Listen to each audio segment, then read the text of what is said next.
Chapter 121. Su Xingqian ended the call and bit her lip. She began to confirm that her plan with her godfather had failed. If Su Yunqian was really treated as a suspect by Mika Kito, she wouldn't be so arrogant. With Su Yunqian's methods, she must have bitten her back. So, she was actually being taken revenge by Mika Kito. Su Xingqian scratched the leather sofa with her nails. There was a knock on the door. She took a deep breath and said softly, "Please come in." Xia Zhenxing walked in. His expression was still very ugly. Seeing the shattered glass on the floor, he sighed and said, "Xingqian, your mommy is still very angry. Wait a few days for her anger to subside a little. Then you can have a good talk with her and ask for her forgiveness." Su Xingqian blinked. Her eyes were quickly covered with a layer of mist. She looked at him pitifully. "Daddy, I was set up. I was at a bar with my friends last night and someone drugged my drink." Xia Zhenxing was very shocked. "There's such a thing? Who set you up?"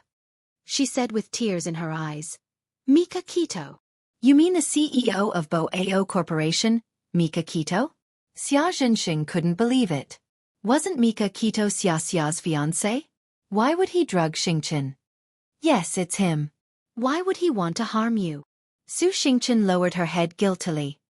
Because I know that Xia Dong is my older sister and Brother Han treats her very specially. So, I once insulted her verbally. When Mika Kito found out about it, he took revenge on me." Xia Zhenxing's body stiffened. After a long time, he said, "You really only insulted her verbally? I've seen Mika Kito before. He doesn't seem like such a ruthless person. If he had only spoken ill of Xia, Mika Kito wouldn't have done something so overboard." Su Xingqian jerked his head up and looked at him in disbelief. "Daddy, Xia Dong is your daughter. I'm also your daughter. Why are you biased towards her? I really only said a few bad things about her, and Mika Kito happened to hear it." Xia Zhenxing pinched his eyebrows. "Someone sent a CD to our house this morning. I'm worried that Mika Kito will do something else." "Daddy, he won't let me go." Su Xingqian grabbed his arm, his face full of anticipation. "Daddy, I beg you. Go and plead with Sister Xia Dong. Ask Mika Kito to return my things and let me go, okay?" Xia Zhenxing looked troubled. "Xingqian, it's not that Daddy doesn't want to help you, but... Xia hates me. She doesn't want to see me at all." Su Xingqian burst into tears. "Mika Kito will definitely leak the CD. I don't have the face to live anymore." As she spoke, she suddenly stood up and ran to the window. She quickly opened the window and looked like she was going to jump out of the window. Xia Zhenxing hurriedly ran up and grabbed her arm. "Xingqian, calm down. We'll think of a solution." Su Xingqian burst into tears. "What else can we do? Mika Kito won't let me go. I'll just die. Then I won't embarrass you." She struggled hard, trying to pry his hands off her. He desperately held onto her arm and gritted his teeth. "Okay, I promise you.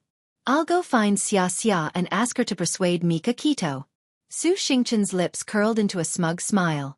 She turned around and hugged Xia Zhenxing, crying her heart out. "Daddy. Okay. Don't cry. Hurry up and get down." Xia Zhenxing's heart was in his throat.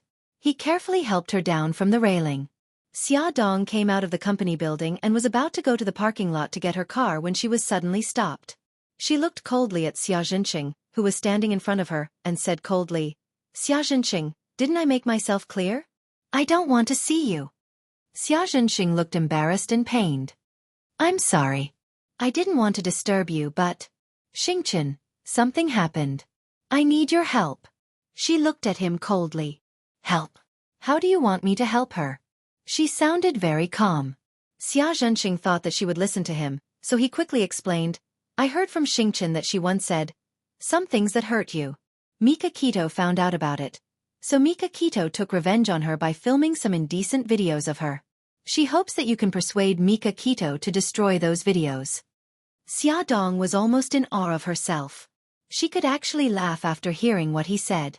She raised her eyebrows.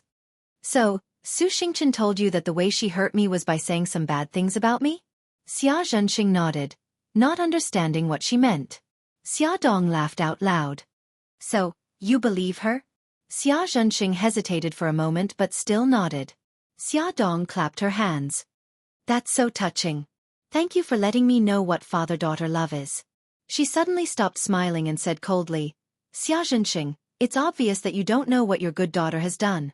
I don't want to waste time explaining it to you. I won't help you with anything because this is what Su Xingchen deserves. Xia Zhenxing was stunned. Although he doubted Su Xingchen's words, he still believed that she was kind-hearted and wouldn't do anything evil. But now he was shaken. Xia Dong didn't look at him anymore. She walked past him and headed to the car without looking back. Xia Zhenxing stood there in a daze for a moment. He suddenly turned around and ran after her. He grabbed her arm and begged, Xia, no matter what Xingchen has done, she's still your sister. Take it as Dad begging you to destroy those videos. Otherwise, she'll be ruined. Xia Dong sneered. She's not my sister. My mother only gave birth to one daughter, me. Xia, she pulled her arm away and was about to leave. Xia Zhenxing panicked. He suddenly knelt down and said with red eyes, Xia, Dad is begging you. Don't ruin Xingchen. She's still young. If you have any resentment, take it out on Dad. Xia Dong was stunned and took 2 steps back. I'll think of a way. Plop. It was the sound of something being thrown to the ground. Xia Zhenxing heaved a sigh of relief. On the other end of the phone, Su Murong rushed over and said anxiously, Xingchen, let Mommy take a look at your wound. Mommy, I'm sorry, Su Xingchen said pitifully. Then she sobbed, Daddy. Xia Zhenxing comforted her gently. Xingchen, it's okay. Daddy will think of a way. After hanging up the phone, he suddenly remembered that he still had a place to go. It was the kindergarten. Xia would bring the children home every day. By the time he arrived at the kindergarten, Xia Dong was already gone, and the children had all left. He punched the iron gate with all his might, unwilling to give up. After overcoming her drug addiction, Xia Dong lay lazily on the bed and stared blankly out the window. Mika Kito patted her head. What's wrong? Are you in pain? She looked into his eyes. Brother Shen, tell me, how did you take revenge on Su Xingchen? Mika Kito had told her that Su Xingchen was the mastermind, but he didn't tell her how he would take revenge. Beauty novel, Hong Cha 866. Chapter 122. Mika Kito pursed his lips. Are you sure you want to know? She nodded firmly. Brother Shin, I know what you're capable of. My psychological endurance is already very strong. I'll take that as a compliment. The corners of his lips curled up, but his words were cold and heartless. I'm just giving her a taste of her own medicine. Last night, I arranged for 3 male prostitutes to serve her and filmed the entire process. Also, I gave her an unexpected surprise. Of course, Xia Dong knew what it meant to serve her. She felt a little sorry for her, but when she thought about how Su Qingchen had hired a hooligan to molest her 5 years ago and even uploaded a video online, causing her to be unable to return home, her pity dissipated. An unexpected surprise? What's that? Bei Tangshen's eyes flashed with a cold light. Drugs. I want her to experience the pain of being addicted to drugs. Xia Dong couldn't help but shiver when she thought of the pain. Mika Kito sensed it and stared into her eyes. Do you think I'm scary? Everyone in the world could be afraid of him, but she couldn't. She was stunned. She hugged his arm and mumbled, Brother Shen, in my heart, you'll always be the gentle and considerate Brother Shen who dotes on me and cherishes me. The reason why you treated Su Xingchen like this is because she hurt me first. Mika Kito hugged her tightly, but he was very careful to protect her abdomen. His meticulous care made her feel deeply touched. She lay in his arms and asked softly, Brother Shen, what do you plan to do about that video? He stroked her hair. I know that Xia Zhenxing went to see you today. I want to know your thoughts. Xia Dong was silent for a long time before she said slowly, I never wanted to hurt anyone, but they always forced me. I'm not a saint. I won't let Su Xingchen off so easily. She looked down and stroked her abdomen. How could she be so cruel? Not only did she hurt me, but she also wanted to harm my child. She injected me with drugs and wanted my child to be abnormal from the moment he was born. Her voice was choked with sobs as she spoke. She closed her eyes as if she had made an important decision. Brother Shen, I want her to know that she has to pay the price for hurting my child. Mika Kito rubbed his chin against her hair and said softly, I won't let her off. An hour ago, I had someone post the video online. Xiaodong looked up in shock. She saw tenderness in his eyes. She finally understood. She couldn't help but to cry. Jesus. He smiled. So, you don't have to feel guilty. I was the one who posted the video. Even if you have to face Xia Zhenxing, you don't have to feel guilty. Xia Dong hugged him. She couldn't help but cry. The Su family. When Xia Zhenxing returned home, he saw a furious Su Murong and a sobbing Su Xingchen. Su Xingchen's right wrist was still bandaged with blood. He sat on the sofa helplessly. In the end, I still couldn't find Xia Dong's house. In front of Su Murong, he would never call his daughter by her nickname. There's no need for that anymore. Su Murong flipped the laptop over and pointed the screen at him. She said sternly, Look at what this is. Xia Zhenxing only took one look and his body froze. It was Su Xingchen's indecent video.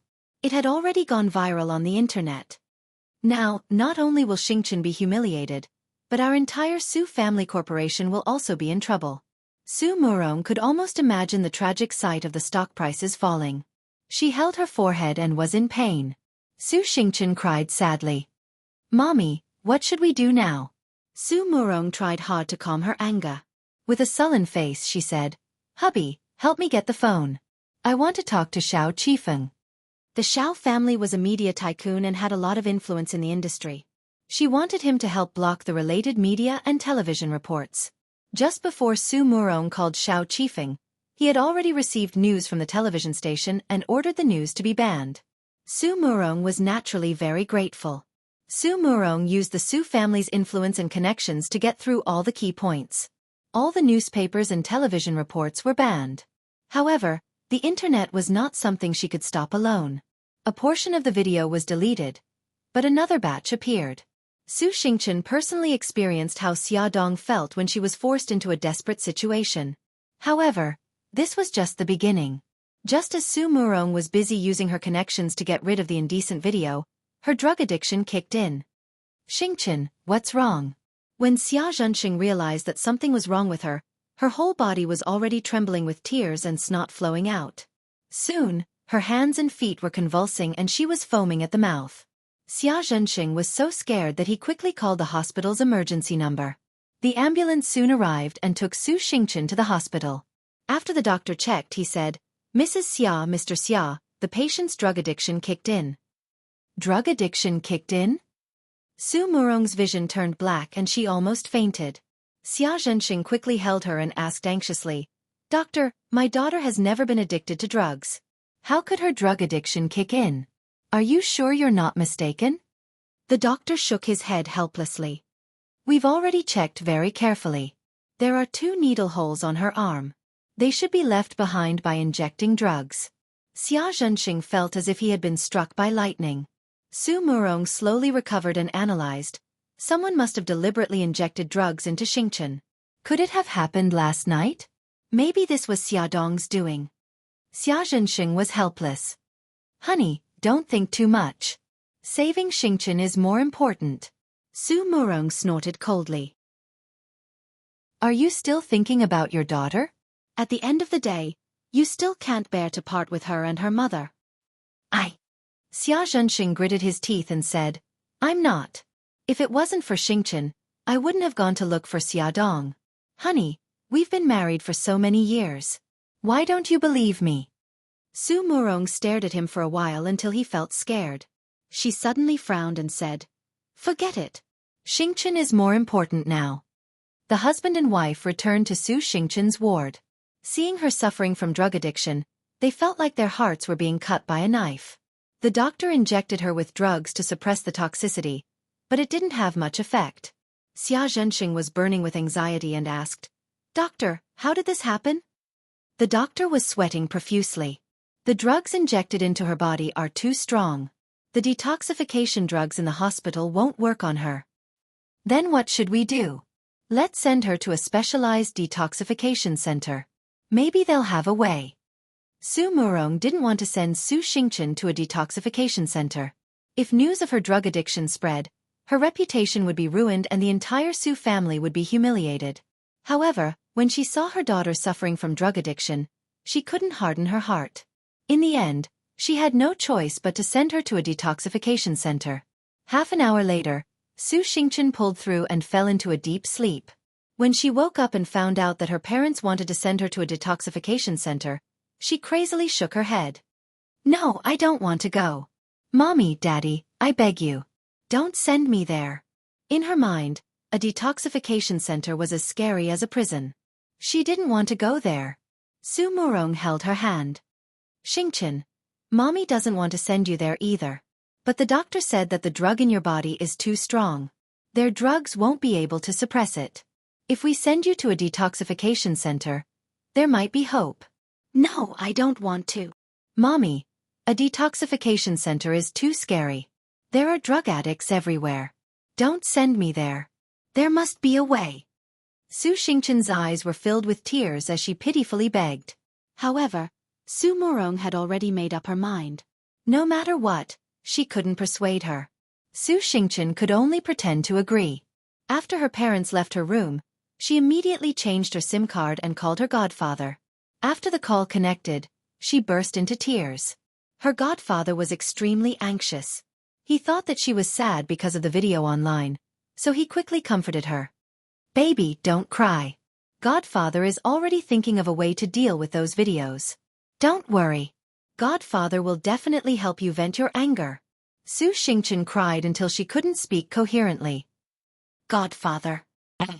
I'm finished. I'm addicted to drugs." Her godfather was shocked. "Addicted to drugs? What happened?" "Boo-hoo, I don't know. Maybe someone injected me with drugs last night. Godfather, what should I do? The doctor said that the drug is very strong. Even the drugs can't suppress it. Am I going to be like this for the rest of my life?" "Boo-hoo. Baby, don't worry. Godfather will think of a way." Her godfather was quick-witted. He knew that Mika Kito had treated Xingchen as the mastermind behind the incident that hurt Xiaodong. That's why he wanted to give her a taste of her own medicine. The drug that he injected into Xingchen was most likely the same one that Su Yunqian injected into Xiaodong. The godfather thought that he wouldn't be able to get any benefits from Beitang Shen, so he might as well start with Su Yunqian. Since she had drugs, she might also have drugs for detoxification. Even if she didn't have drugs for detoxification, he could still get samples from her and quickly develop detoxification drugs. When Su Yunqian received her godfather's call, she was at the Old Bailey mansion. Tonight, she followed Bailey Han back to the mansion to visit Old Madam and Old Master. She chatted with Old Madam for a while and was about to return to her room when she received a call from an unknown number. She sneered. "Godfather, how dare you call me?" She answered the call as she walked towards the secluded balcony. Her godfather's deep voice came from the other end. "Miss Su, good evening." Su Yunqian didn't say anything. She walked to the balcony. The balcony was spacious, and there were rattan chairs and potted plants. She glanced around and saw that there was no one around, so she sat down leisurely. Only then did she reply, "Godfather, I'm really honored that you still remember me." Add Song Shu 566. Chapter 123. The godfather ignored her sarcastic tone and said plainly, "I had no choice but to do what I did last time. I didn't want to offend the head of the Sanku group. However, Miss Su, you're also very impressive. You offended Mika Kito and yet you're still alive and well." He pretended not to know what she meant and pushed all the blame to Su Xingchen. There was a pot of tea on the small wooden table in front of the rattan chair. Su Yunqian leisurely poured herself a cup of tea and chuckled. "I don't think our relationship is good enough for a casual chat. Why are you looking for me?" The godfather smiled. "Then I'll get straight to the point. What's the name of the drug you asked Suzaku to inject into Xiaodong?" Su Yunqian raised her eyebrows. "I can't tell you." The godfather said plainly, "I want to know how to detoxify it." Su Yunqian chuckled. "I can't tell you." The godfather's voice turned cold. "Aren't you afraid that I'll record our conversation and send it to Bailey Han?" I know that what you're most afraid of is not being exposed by Mika Kito, but Bailey Han finding out your true colors. Su Yunqian's expression changed but quickly returned to normal. She smiled and said, I really can't tell you because it's not on the market yet and it doesn't have an official name. As for the detoxification method, I have no way of knowing. The godfather paused and said, I need a sample. Someone will pick it up from the bench under the biggest tree in the amusement park at 3 o'clock tomorrow afternoon. Su Yunqian curled her lips coldly. Godfather, did I say that I would give it to you? The godfather sneered. You can choose not to give it to me, but Bailey Han will receive our conversation tonight, and all the conversations we had when you made the deal with me. What do you think? Su Yunqian's eyes flashed with a sinister light. Very well, you've threatened me. However, I have to remind you that if you dare to leak the drug, I, Su Yunqian, guarantee that you will die without a complete corpse. Under the moonlight, her smile was so eerie that it made people shudder. Her red lips parted slightly as she said word by word, including the person you care about. If I'm not wrong, it's because that person is addicted to drugs. That's why you need to detoxify drugs, right? The godfather's voice was low. Godfather. And I won't leak the drug. Tomorrow at 3 o'clock. She smiled. No problem. Recording? That damned old fox. He actually dared to play dirty. She sneered. Bai Tangshen was truly ruthless and vicious. He actually took his revenge on her godfather. This was the perfect opportunity to extinguish the fire in her heart. Who is it? She quickly turned her head and looked sharply at the potted plant. There was no movement. She hesitated for a while and approached the potted plant carefully. When she was in front of the potted plant, she quickly turned around. There was no one behind the potted plant. Knock, knock, knock. At this moment, she heard hurried footsteps behind her. When she turned around, she only saw a shadow flashing behind the wall. Damn it! While she was inspecting this potted plant, he went around to the back of the other potted plant and then quickly slipped away. She didn't even see who it was. Su Yunqian grabbed the potted plant's yezi angrily and pulled it hard. She threw the yezi in her hand away and dusted her hands. She wanted to go back to her room to find the person who was eavesdropping on them. But when she was 2 steps away from the potted plant, she noticed something on the ground. She bent down to pick it up. It was a small button. The potted plant must have scraped off the person who was eavesdropping on them. Su Yunqian raised her eyebrows proudly and clenched the button tightly in her palm. Yunqian, why haven't you gone to bed yet? Su Yunqian ran into Bailey Han in his pajamas as she walked down the corridor on the 2nd floor. She approached him and smiled. After chatting with Grandma, I went to sit on the balcony for a while. Han, why haven't you gone to bed yet? I'm going to check on Xiao Yi. Bailey Han didn't know when it started, but he had developed a habit of going to his son's room to check on him every night before he went to bed. I'll go with you. Su Yunqian held his arm and the two of them walked to the door of Bailey Yi's room. They knocked lightly, but no one answered. Bailey Han guessed that Bailey Yi was probably asleep. Bailey Han gently turned the doorknob and walked in. In the light of the corridor, Su Yunqian saw Bailey Yi lying quietly on the bed. He seemed to have fallen asleep. Her eyes fell on his white silk pajamas, and her eyes flashed. Bailey Han walked to the bed with light footsteps and placed Bailey Yi's arm, which was outside the blanket, under the blanket. He's asleep. Let's go. He lowered his voice and said to Su Yunqian. Su Yunqian nodded and followed him out of the room. After the door closed, the little man suddenly opened his eyes. He pulled back the covers and jumped down from the bed. He was wearing white silk pajamas, but the button at the bottom of the pajamas was missing. You're so annoying. Where did it go? He frowned and looked around barefooted. Suddenly, he looked up. It couldn't have fallen on the balcony, right? He frowned in distress. After thinking for a while, he decided to go to the balcony to look for it. He put on his shoes, found a small flashlight, and sneaked to the balcony. He searched here and there, but he couldn't find the button. D*MN it. It couldn't have been picked up by that annoying woman, could it? Are you looking for this? A slightly amused female voice suddenly came from behind him. Bailey Yi was shocked. He turned around and saw Su Yunqian's smiling face. She was holding a white button in her hand. He looked cold and didn't say a word. She smiled affectionately. Xiao-yi, I thought you were already asleep. Bailey didn't say a word and walked past her. She looked at his back and said softly, Xiao-yi, what did you hear just now? He suddenly paused and replied coldly, We were so far away. I didn't hear anything. Bailey wasn't lying. He really didn't hear the conversation between her and his godfather, but he heard her call him godfather. That's good. Here, I'll return the button to you. Don't lose it again.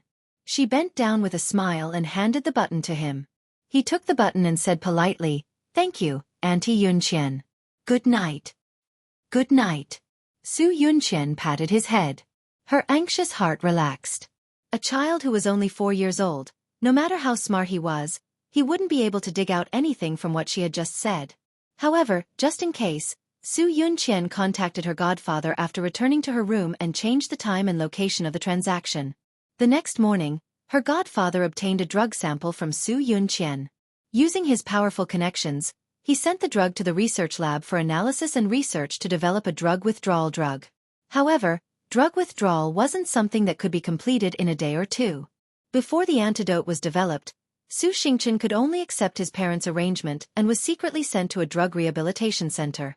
Su Murong thought that by sending her daughter to a drug rehabilitation center in the middle of the night, she could avoid being found out.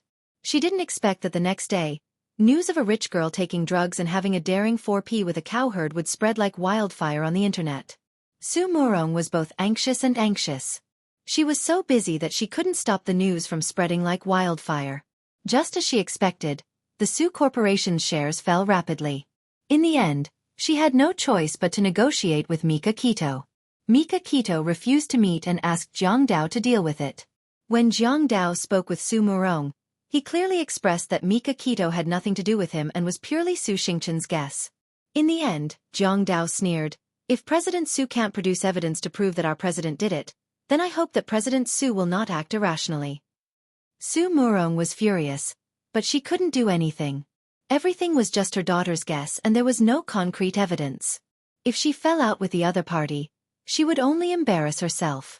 Therefore, she suppressed her anger and left. However, her hatred for Xiaodong and Mika Keto deepened. In the drug rehabilitation center, Su Xingchen's drug addiction kicked in. Her body was in so much pain that it didn't feel like it belonged to her. She wailed in pain and rolled around on the bed. She watched as the medical staff injected her with drugs, but it didn't have any effect. It was so painful that she wanted to bang her head against the wall. She really did it.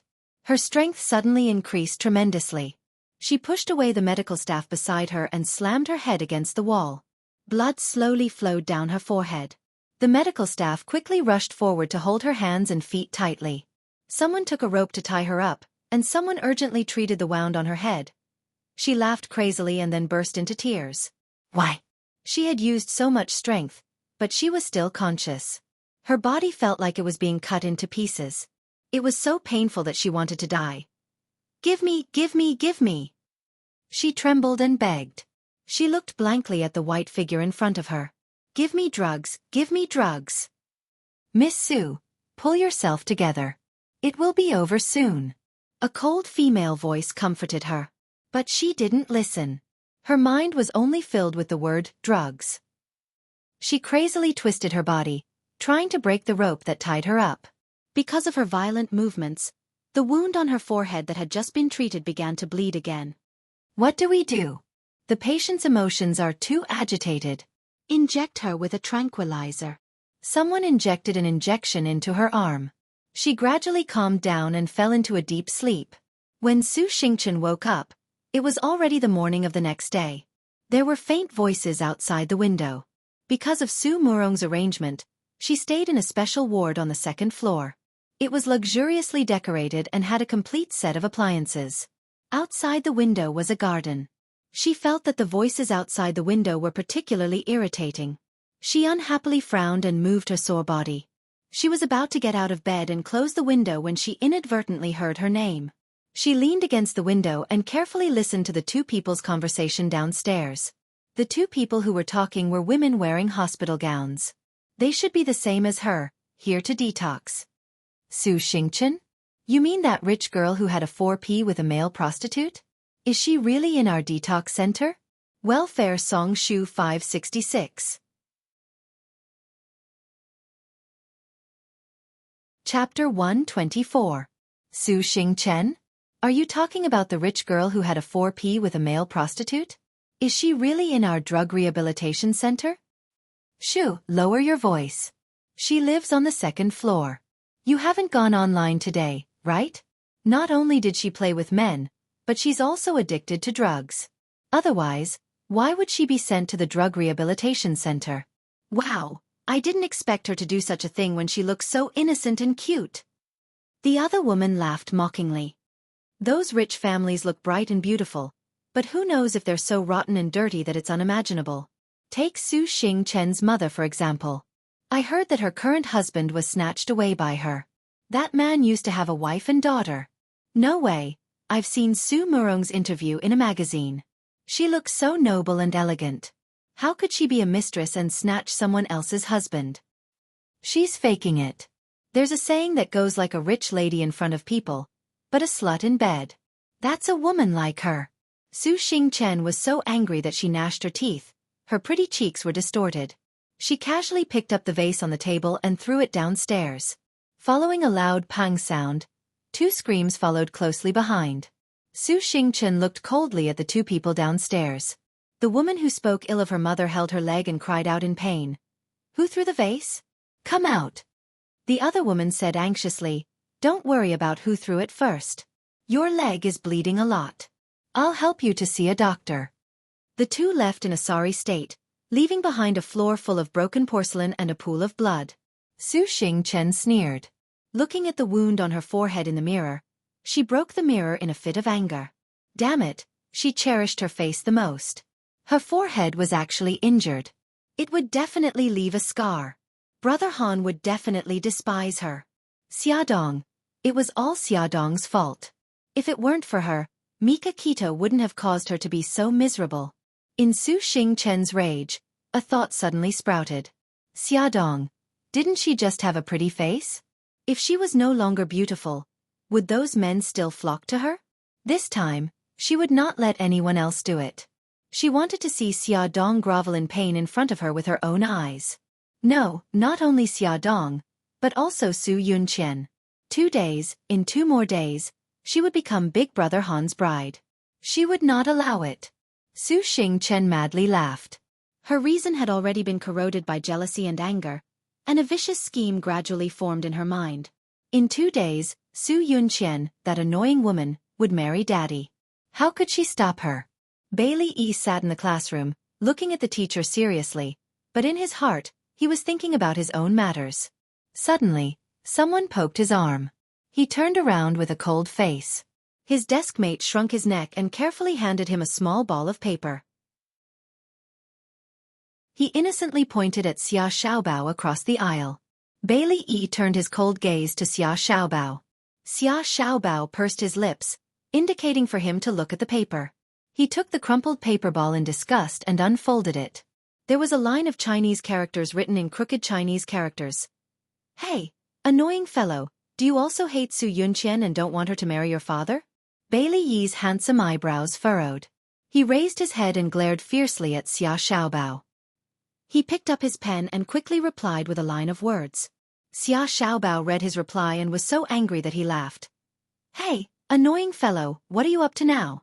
Xiaobao puffed up his cheeks, rolled his eyes and replied, Annoying fellow, I'll see you by the flower bed after class. The paper ball was passed back to Bailey E.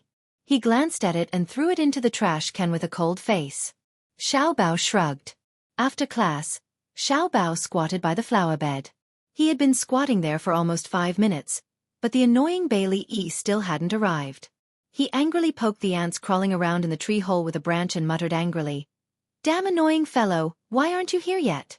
If you still don't come, I'll tell everyone that you like to eat candy. Bam! Xiaobao was hit hard on the head. He looked at the pebble that had jumped off his head and rolled to the ground. He raised his head fiercely and asked, Who is it? On the tree, Bailey E patted the hand that had pinched the pebble and snorted disdainfully. Annoying fellow, I've been on your head for 5 minutes. When are you going to realize that I'm here? Xiao Bao opened his mouth and kicked the tree trunk angrily. Annoying fellow, get down here. Bailey Yi sneered and slid down the tree trunk. He jumped in front of Xiao Bao and raised his chin coolly. I'm down. What do you want? Xiao Bao glared at him, and he looked back at him disdainfully. Xiao Bao suddenly raised his eyebrows and snorted. It looks like you don't want to work with me anymore. Forget it then. Just take it that I've suddenly lost my mind. I'm leaving now. After he finished speaking, he didn't wait for Bailey Yi's reaction. He turned around and walked calmly to the school building with his arms behind his back. Annoying fellow. Wait a minute. Tell me clearly. How do you want to work with me? Bailey Yi's cold voice came from behind. Xiao Bao raised his eyebrows proudly and turned around with a smile. Annoying fellow, you're smart. If I remember correctly, in 2 days, Su Yunqian will be your new mommy. Do you really not mind? Bailey Yi's cold little face showed displeasure. Annoying fellow, don't say such useless things to provoke me. Tell me your plan first, and I'll decide whether to work with you or not. Okay then. Xiao Bao shrugged indifferently and approached him. He immediately took 2 steps back vigilantly with a look of disgust. What are you doing? Xiao Bao rolled his eyes. Hey, you're not a girl. What can I do to you? Come here. I have something to tell you in private. Bailey Yi snorted awkwardly, but his legs moved gigai towards him. The 2 little heads huddled together and whispered for a while until the bell rang to signal the start of class. On the way back to the classroom, Bailey Yi asked, Why did you help me? Xiao Bao chuckled. Idiot, of course it's because I hate Su Yunqian. That annoying woman dared to bully my mommy. If I don't get back at her, I'll be letting down my surname. Bailey Yi looked at him strangely. Your daddy is Mika Kito. Why is your surname Xia? Xiao Bao glared at him. Is there a problem with me taking my mommy's surname? Who made the rule that I have to take daddy's surname? Indeed, no one made the rule. Your mommy and daddy seem to know each other. Do you know what's going on? Xiao Bao rolled his eyes at him. How would I know? Children shouldn't get involved in adult matters. Who was the one who was discussing with him how to break up the adult's marriage? Glamour magazine. Chief editor's office. Xia Dong picked up the phone on the desk. Hello, I'm Xia Dong. On the other end of the phone was a feminine man's voice. Hello, Miss Xia. I'm Leo. Xia Dong was shocked. Leo? Leo, the chief fashion designer of Yi Wei? That's right. It's me. Mr. Leo, why are you looking for me? Yi Wei was an internationally renowned fashion brand. The chief designer, Leo, was known as a genius designer and was very popular. Glamour magazine had wanted to do an exclusive interview with him before, but he rejected it. Leo's tone was arrogant. Miss Xia, I heard from my assistant that your magazine wanted to do an exclusive interview with me. I didn't have time in the past, so I rejected it. Tomorrow at 3 p.m., if you still want to do an exclusive interview, then come to the church on time. By the way, I refuse to take photos, so you can come alone. I don't need a photographer. Xia Dong said, Mr. Leo, I'm glad you changed your mind. But why do you want to do it at the church? Leo said impatiently, because I've designed a dress for a fashion show on the lawn behind the church. If you don't have time, then pretend I didn't say anything. Goodbye. Before Xia Dong could say anything, the other party hung up the phone. She raised her eyebrows speechlessly. This Leo's character was really as bad as the rumors said. Although his character was bad, she still decided to meet him for the sake of the magazine. After all, it was a rare opportunity. Leo was naked and tied to the bed. The landline in his hand was snatched away by someone. His handsome face was extremely dark as he stared at the woman standing by the bed. The woman was wearing a tight black suit, big black sunglasses on her face, gloves on her hands, and a gun. The muzzle of the gun was aimed at the handsome foreign man standing at the bathroom door. The handsome man was naked from the waist up, and his lower body was wrapped in a bath towel. His hair was still dripping wet. It was obvious that he had just come out of the shower and was caught red-handed. Leo said angrily, I've done as you said. Hurry up and let Jerry and me go. Jerry was the handsome foreign man who had just come out of the shower. He was also Leo's lover. They had just finished their exercise in bed and Jerry had gone to take a shower. This damned woman barged in and tied Leo up. She then pointed a gun at Jerry, who had heard the commotion and came out to check. Then, she used their lives to force Leo to call Xiaodong and say what he had said in her interview. The woman chuckled. I didn't expect the famous designer Leo to be gay. If the media finds out, who knows how many women will be heartbroken. Leo said angrily, we've agreed. I'll do as you say and you'll let Jerry and me go. Are you going back on your word? The woman waved the phone in her hand. Of course not. I'm just worried that you'll cause trouble for me, so I want to leave some evidence that can be used against me. Don't worry, as long as you Gigai don't talk nonsense, I won't expose these photos. Leo couldn't wait to pounce on her and tear her apart. You better keep your word. If you go back on your words, I'll definitely not let you go. The woman chuckled and waved the gun, signaling Jerry to come over. She used a rope that she had already prepared and tied Jerry up. Then she locked the door and swaggered out. After she went out, she didn't immediately leave the hotel. Instead, she went into the bathroom, changed her clothes and took off her sunglasses, revealing Su Xingqian's sweet and charming face. Beauty novel, Xinwu 799.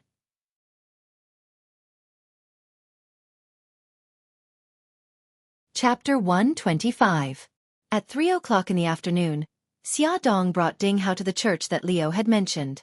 They went to the lawn behind the church but did not see any fashion show. However, there were people from the wedding company preparing the red carpet and wreaths. It seemed that a wedding was about to be held here. Chief Editor, how did this happen? Ding Hao was confused. Xiaodong was also confused. That's strange. Leo told me about it. How did this happen? Wait a minute. I'll call him and ask. She called the number that Leo had called yesterday, but no one answered. She called his cell phone again, but it was turned off. She frowned. Was Leo playing with her? While she was thinking, a strange and beautiful woman walked over. She asked hesitantly, Are you the chief editor of Glamour magazine? Xiaodong replied, I am. And you are? The woman smiled and said, I'm Leo's assistant, Yan. Leo's runway show changed its location at the last minute. He asked me to wait for you here and take you there. After that, she turned her eyes to Ding Hao and asked, This is? Xiaodong introduced, This is my colleague, Ding Hao. He's in charge of photography. Yan said awkwardly, I'm sorry. Leo said that he only wants to see Miss Xia. Xiaodong smiled. Ding Hao is only taking photos of the fashion show. He won't expose Leo's image.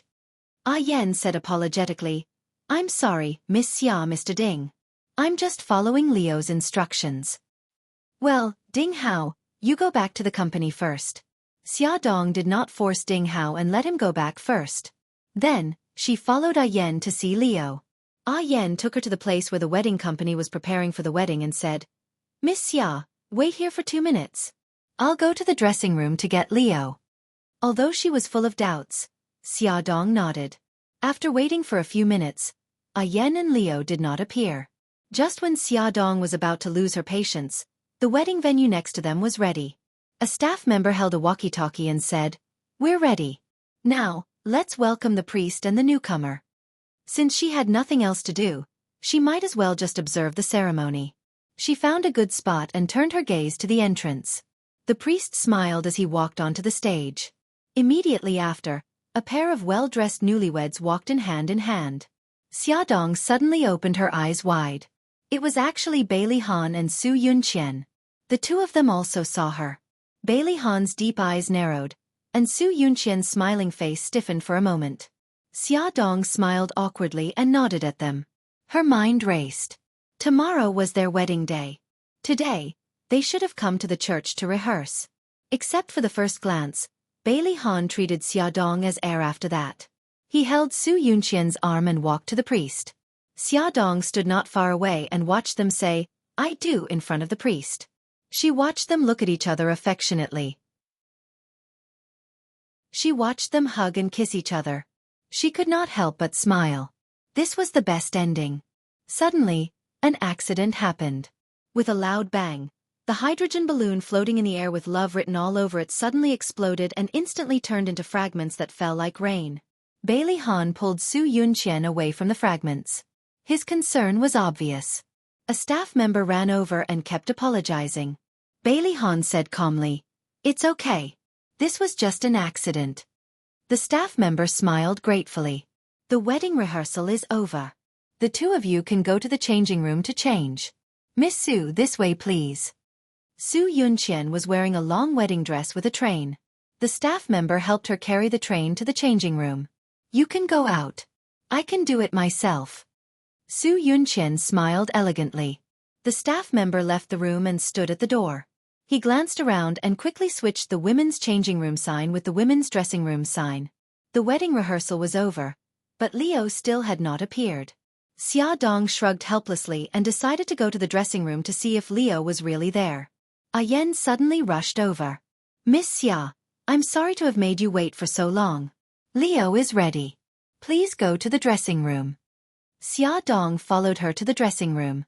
When they reached the door, Yen knocked on the door and said, "Xia Dong, Miss Xia is here." Su Yunqian was stunned.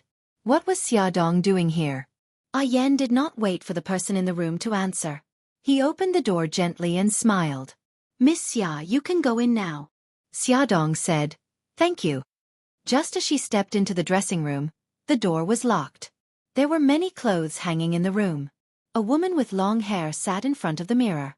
The woman turned her head and smiled. "Miss Xia." It was Su Yunqian. Xia Dong was stunned. She was here to see Leo. Why was Su Yunqian here? Where was Leo? "I'm sorry. I might have come to the wrong place." Xia Dong had a bad feeling. She walked quickly to the door and tried to open the door. However, the door could not be turned. It seemed that someone had locked it from the outside. Su Yunqian's smile turned cold.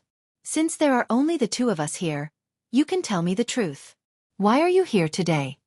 Xia Dong gave up on the door handle. She wondered if Lu Xing had found out that she was trapped here. She said calmly, "Miss Su, you're thinking too much. I'm here for something else. The door has been locked from the outside. Let's think about how to get out first." Su Yunqian was not anxious at all. Anyway, Bailey Han would definitely look for her if he found out that she had not gone out for a long time. She raised her eyebrows and said, "What a coincidence. I'm rehearsing here and you're here for something?" Xia Dong's voice turned cold. "It's just a coincidence. Of course, there's another possibility. I've been set up." This room didn't look like a dressing room at all. It should be a changing room. Why did that woman called Yen bring him here on purpose? Clap, clap. A clear clapping sound came from behind the row of hanging clothes. Xia Dong and Su Yunqian looked over at the same time. A petite figure peeled off the clothes and slowly walked out. She had a charming smile on her face. As expected of big sister Xia Dong. "You're so smart." Su Xingqian. Xia Dong and Su Yunqian's expressions changed at the same time. "That's right. It's me. It wasn't easy for me to sneak out of the drug rehabilitation center to see you. Are you happy?" Su Xingqian smiled at Xia Dong and said, "Big sister Xia Dong, you're really smart. You know that you've been set up by me. However, your reaction is too slow. It's too late to react now." Xia Dong endured the throbbing veins on her forehead and said coldly, "Su Xingqian, what do you want now?" Su Xingqian walked in front of them and smiled happily. "Actually, I don't want to do anything. I'm just a little angry that you've caused me to be so miserable. That's why I racked my brains to invite you all here so that we can have a good gathering." She stroked Su Yunqian's wedding dress that she had just changed out of and said with a smile, "Big sister Yunqian, your wedding dress is really beautiful. It's a pity that the bride won't be able to match it soon." Su Yunqian's expression changed. "What do you mean by that?" Su Xingqian did not answer. Her gaze fell on Xia Dong's face and she chuckled. "Big sister Xia Dong, your face is also very beautiful. No wonder brother Han and Mika Keto both like you. Say, if it's not as beautiful as it is now, will they still like you?" Xia Dong frowned and stepped back without a trace, pulling away from her. "Su Xingqian, haven't you been punished enough? What are you still up to?" "There's no point in telling you." Su Xingchen seemed to have inadvertently reached out and picked up the glass spray bottle labeled makeup remover in front of the dressing mirror. Then with lightning speed, she sprayed it at Xiaodong and Su Yunqian. Xiaodong was already on guard. The moment she picked up the glass bottle, she was ready to dodge. Coupled with her nimble movements, it was not difficult for her to dodge the liquid in the bottle. Su Yunqian was also very smart. She sensed that something was wrong from Su Xingchen's words. The moment she sprayed the liquid, she pulled the wedding dress in front of her. Unfortunately, Su Xingchen's main target was her. So even if she dodged her face and body, a few drops of liquid still stained the back of her hand. In an instant, the places that were stained by the liquid felt as if they were being burned. It was a burning pain. She cried out in alarm. Su Xingchen, what are you spraying? It's a strong acid. How is it? Do you like my present? Su Xingchen's smile was twisted. Seeing that Su Yunqian had something to cover her, she aimed the spray at Xiaodong again. The moment the strong acid was sprayed, Xiaodong suddenly crouched down and quickly pulled off a piece of clothing from the hanger to wrap around her head and face. Haha, you two look really pitiful right now. Su Xingchen knew that the door was locked by the people she bribed. He was not worried that they would escape at all and used his words to provoke them without restraint. Su Yunqian bit her lip. The back of her hand was hurting badly. If she did not escape, she might not be able to keep her face. While dodging Su Xingchen's attack, she moved closer to the dressing table. Her phone was there. She quietly stretched out her hand and took advantage of the time when Su Xingchen was attacking Xiaodong to secretly take the phone. She pressed the speed dial and dialed Bailey Han's number. Bailey Han changed his clothes and waited for Su Yunqian in the church. Suddenly, he received her call. He pressed the answer button and heard her voice. Xingchen, don't be agitated. Put down the strong acid in your hand. If you have something to say, we can talk about it. Bailey Han suddenly got up and ran to the changing room. In the changing room, after Su Xingchen heard Su Yunqian's words, he laughed out loud. My good cousin, you want to stall for time and wait for Han Gij to save you? I advise you not to waste your time. Because I don't want to play with you anymore. I want to end this quickly. After speaking, Su Xingchen pulled out a gun from his waist and pointed the muzzle at Xiaodong's head. He sneered and said, Xiaodong, send my regards to your bitch mother who passed away. Attention, Xinwu 799.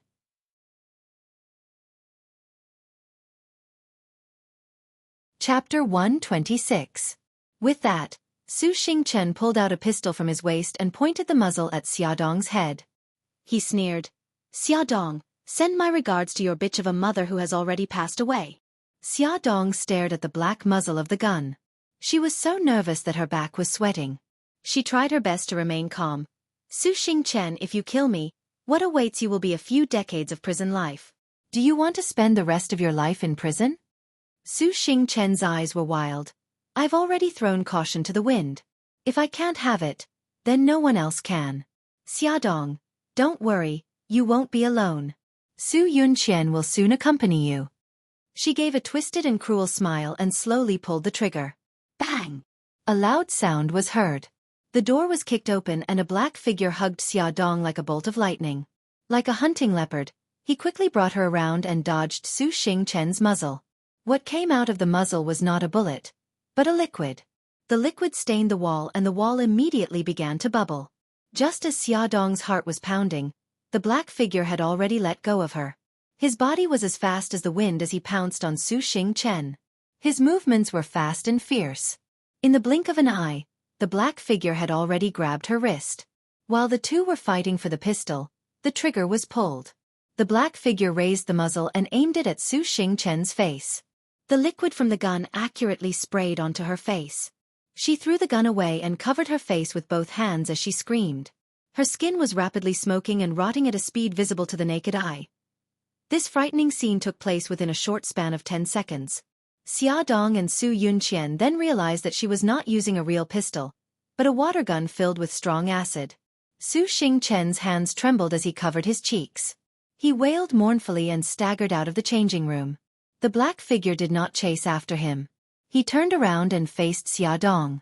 It was Lu Xing. His face was expressionless, but his eyes were filled with worry. Miss Xia, are you okay? Thank you, I'm fine. Xia Dong glanced at the place where Su Xingchen was just standing.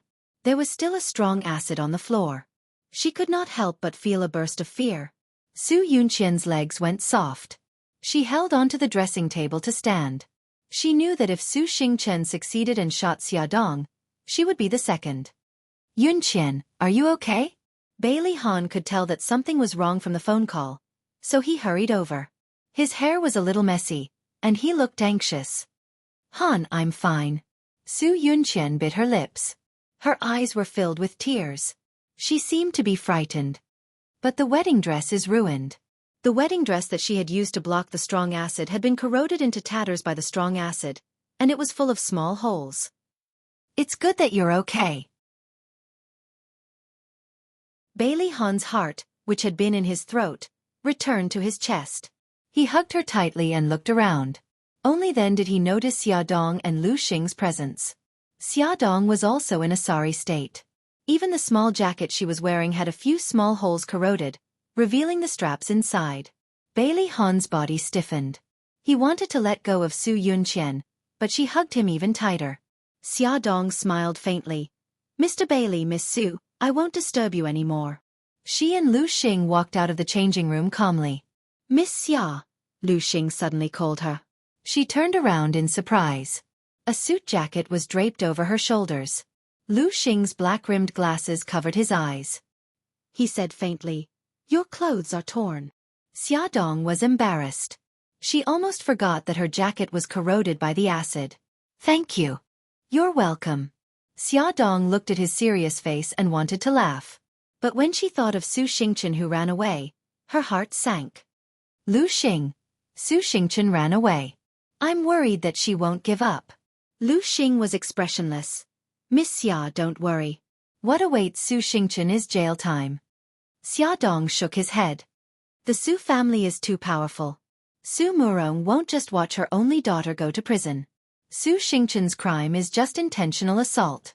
Coupled with the attempted assault, there's no real evidence. Her crime seems too easy to exonerate. Lu Xing's lips curled up strangely. Miss Xia, you don't have to worry about this. I believe that boss will have a way. Just as Xia Dong and Lu Xing left, Bailey Han also walked out of the changing room with Su Yunqian in his arms. Su Yunqian leaned against his arm. The burned skin on the back of her hand had already been treated. Bailey Han sent her to the hospital. Although the burn area was not big, it would definitely leave a scar and it would take more than a week for the wound to heal. After leaving the hospital, Bailey Han drove Su Yunqian home. She bit her lip and said awkwardly, Han, we're going to have our wedding tomorrow. But the wedding dress is ruined and my hand is injured. What should we do? Bailey Han thought for a moment and said, the wedding dress is easy to solve. I'll ask Anson for help. As for the wound on your hand, he glanced at the back of her hand. After wearing white gloves, you can barely see the gauze on the back of your hand. We'll simplify the wedding and you won't have to work too hard. Su Yunqian tilted her head and looked into his eyes. She said firmly, the wedding will be held as usual. I'm fine, Han. I don't want our wedding to have any regrets. Okay, I'll listen to you. Bailey Han's lips curled up. When he was about to say something, his phone suddenly rang. He hung up the headset and heard Madame Gu's voice. Okay, Grandma. We'll go back tonight. Bailey Han said a few words to Madame Gu and hung up the phone. He said to Su Yunqian, Yunqian, Grandma said that she wants to see us tonight. She wants us to go home. Su Yunqian smiled. Okay, but don't tell Grandma that I'm injured in case she's worried. Bailey Han changed the direction and the car drove to Bailey's old house. When they arrived at the old house, Madame Gu and Bailey E were playing chess in the living room. The old woman and the young man huddled together. Madame Gu cried, No, no, Baby E, I regret it. I shouldn't have done this. Bailey E puffed up his cheeks and said helplessly, Great-grandma, you've already regretted 5 moves. Then let me regret it again. Baby E, I'm your great-grandma. Don't be so calculative. Bailey E's little face scrunched up. Was this old child who always regretted her moves and refused to grow up really the strict and decisive Madame Bailey? Bailey Han couldn't help but smile when he saw Madame Gu's shameless look and his son's distressed little face. He held Su Yunqian's arm and walked towards them. Grandma, we're back. Su Yunqian smiled. Grandma Xiao Yi, you're playing chess. Daddy. Auntie Yunqian. Bailey Yi stood up from the small chair and greeted them politely. Old Madam saw the bandaged back of Su Yunqian's hand at a glance. She looked concerned. Yunqian, what happened to your hand? Is it serious? Come here and let me take a look. It's nothing serious. I accidentally rubbed it. Su Yunqian let go of Bailey Han's arm and walked elegantly to Madame Gu's side and sat down. Madame Gu lifted her wrist and carefully examined it. Oh, the bandage is so thick. Are you sure it's okay? Will it affect tomorrow's wedding? It's really fine, Grandma. Don't worry. It won't affect tomorrow's wedding. Madame Gu was relieved when she heard that it wasn't serious. She smiled and asked, Did the rehearsal go smoothly today? Tell Grandma about it. Su Yunqian and Bailey Han looked at each other and said with a smile, It went well. Grandma, why did you call us back? It's nothing serious. I just wanted to tell you guys to come back and tell you some things to pay attention to when you hold the wedding. Madame Gu asked them to sit beside her and told them a lot of details. They listened patiently and asked questions from time to time. Madame Gu was very satisfied with their serious attitude. After dinner, Bailey Han was called to the study by Madame Gu. Han, I actually called you back today for something else. Madame Gu sat in the rattan chair with a hint of sadness in her eyes. Xiaoyi called me today and said, Great-grandma, Daddy and Auntie Yunqian are married. Can I not call Auntie Yunqian Mommy? Great-grandma, when Daddy and Auntie Yunqian have Xiao Bao, will they still love me? Bailey Han's body stiffened and his chest suddenly tightened. Madame Gu wiped the corners of her eyes. Han, I said this to tell you that no matter what happens in the future, Xiaoyi will always be Bailey's eldest grandson. Bailey Han couldn't describe his feelings at that moment. Bitterness, guilt, heartache, all at the same time. He secretly clenched and unclenched his fists. After a long time he said, Grandma, I understand. Xiao Yi is my son. I won't let him suffer in the slightest. I'm relieved to hear that. Madame Gu nodded in satisfaction. Suddenly, she thought of something and asked, What's with the injury on the back of Yunqian's hand? Did she really scratch it? Her eyes were burning and full of suspicion. Bailey Han knew that he couldn't hide it from her, so he briefly told her what happened in the afternoon. Madame Gu couldn't help but sigh. I didn't expect Xingqian to be so vicious. Yunqian is her cousin. She deliberately avoided Xia Dong. Bailey Han pursed his lips and didn't say a word. Madame Gu seemed to have been hit by this incident. She waved her hand tiredly. According to customs, Yunqian is getting married from her parents' home. It's getting late. You should send her back quickly. Let Xiaoyi stay in the mansion tonight. Bailey Han bid farewell to Madame Gu and walked out of the study. On the other side, Su Yunqian watched Bailey Han and Madame Gu go upstairs. She suggested that Bailey Yi go back to his room to rest. Bailey Yi dismissed the servants and sat down beside the unfinished game of Go. He didn't even raise his head as he answered, Auntie Yunqian, please wait a moment. Su Yunqian could only sit beside him and watch him play Go with himself. His small face looked serious.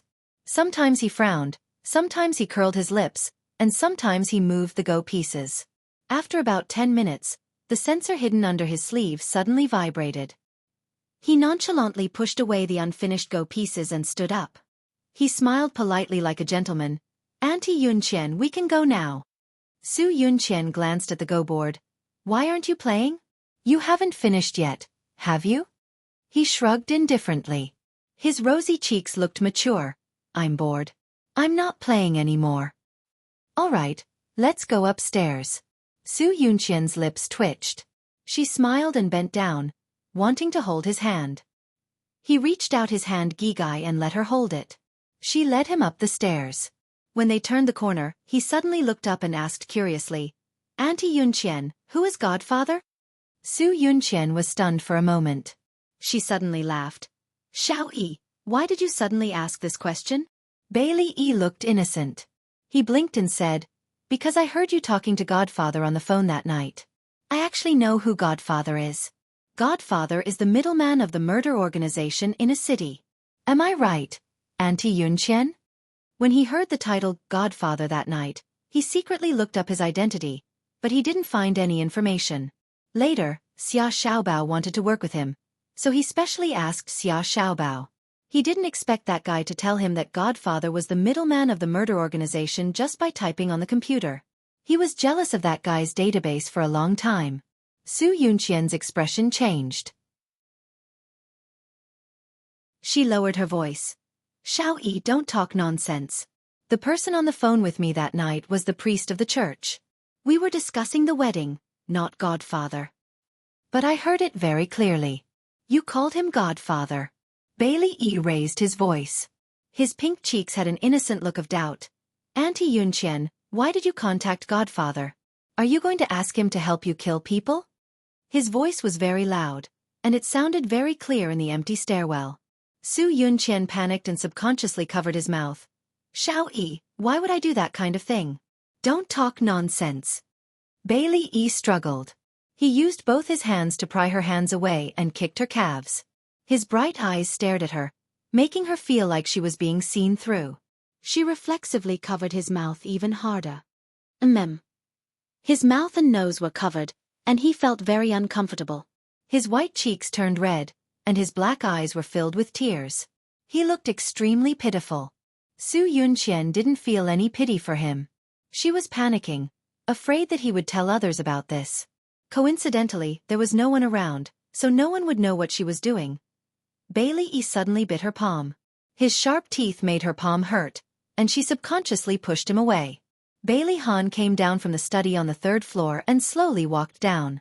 When he reached the stairs on the 2nd floor, he suddenly heard Bailey E say loudly, Auntie Yunqian, why did you contact Godfather? Are you going to ask him to help you kill people? He suddenly stopped in his tracks. There was suddenly no sound downstairs. His heart tightened, and he quickened his pace to run downstairs. Then, he saw a shocking scene. His son rolled down the stairs, and Su Yunqian stood on the stairs like a statue. She seemed to be scared out of her wits. Come and see. Song Shu 566.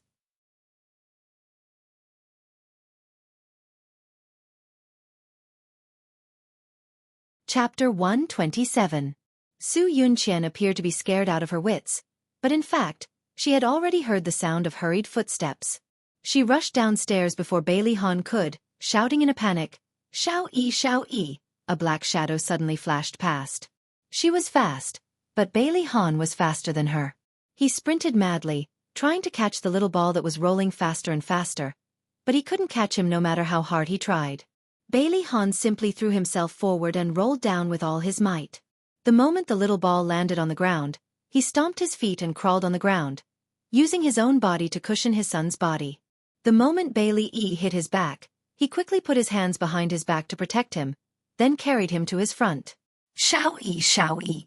Bailey Han's low voice was filled with anxiety. He suddenly looked up at Su Yunqian, who was stunned. What are you doing? Call an ambulance. This was the first time Su Yunqian had seen him so angry. She pinched her palm with her fingernails and quickly ran to the landline. His son's eyes were tightly shut. His little face was pale and bloodless, and his forehead was bleeding. Bailey Han's heart ached. He picked him up from the ground and placed him steadily on the sofa. With such a big commotion in the living room, Old Madam and the others were finally alarmed. They all came downstairs and saw Bailey E lying there unconscious. They were so shocked that they almost fainted. With Bai Jinqiu's help, Old Madam trembled as she approached. What's going on? How is Xiao-yi? Xiao-yi was unconscious, and Bailey Han's face was pale. He said in a low voice, Xiao-yi rolled down the stairs and injured his forehead. We can only know if it's serious after the examination. Old Madam's body trembled, and Bai Jinqiu quickly held her and comforted her. Mom, don't worry. Xiao-yi will be fine. The ambulance rushed over quickly, and Bailey Han followed them into the ambulance. The driver drove Old Madam, Bai Jinqiu, and Su Yunqian to the hospital. As soon as the doctor came out of the emergency room, Bailey's family members anxiously surrounded him. Old Madam asked anxiously, Doctor, how is Xiao-yi? Old Madam, little young master's injury is not serious. It's just a slight concussion. He will wake up soon. Thank God, thank God. Old Madam clasped her hands together and murmured. Bailey Han's face relaxed. Doctor, it's been hard on you. Young master, this is what I should do. After the doctor left, Bailey Yi's family members, of course Bailey Han, of course. Seeing his son lying quietly on the bed with a pale face and a slight frown on his handsome face, Bailey Han's heart tightened. Old Madam burst into tears and held his little hand. No matter how her family members persuaded her, she insisted on staying by Xiao Yi's side and waiting for him to wake up. Su Yunqian stood by Bailey Yi's bed and comforted him softly at the right time. Bai Jinxiu said warmly, Han, you and Yunqian should go back and rest first.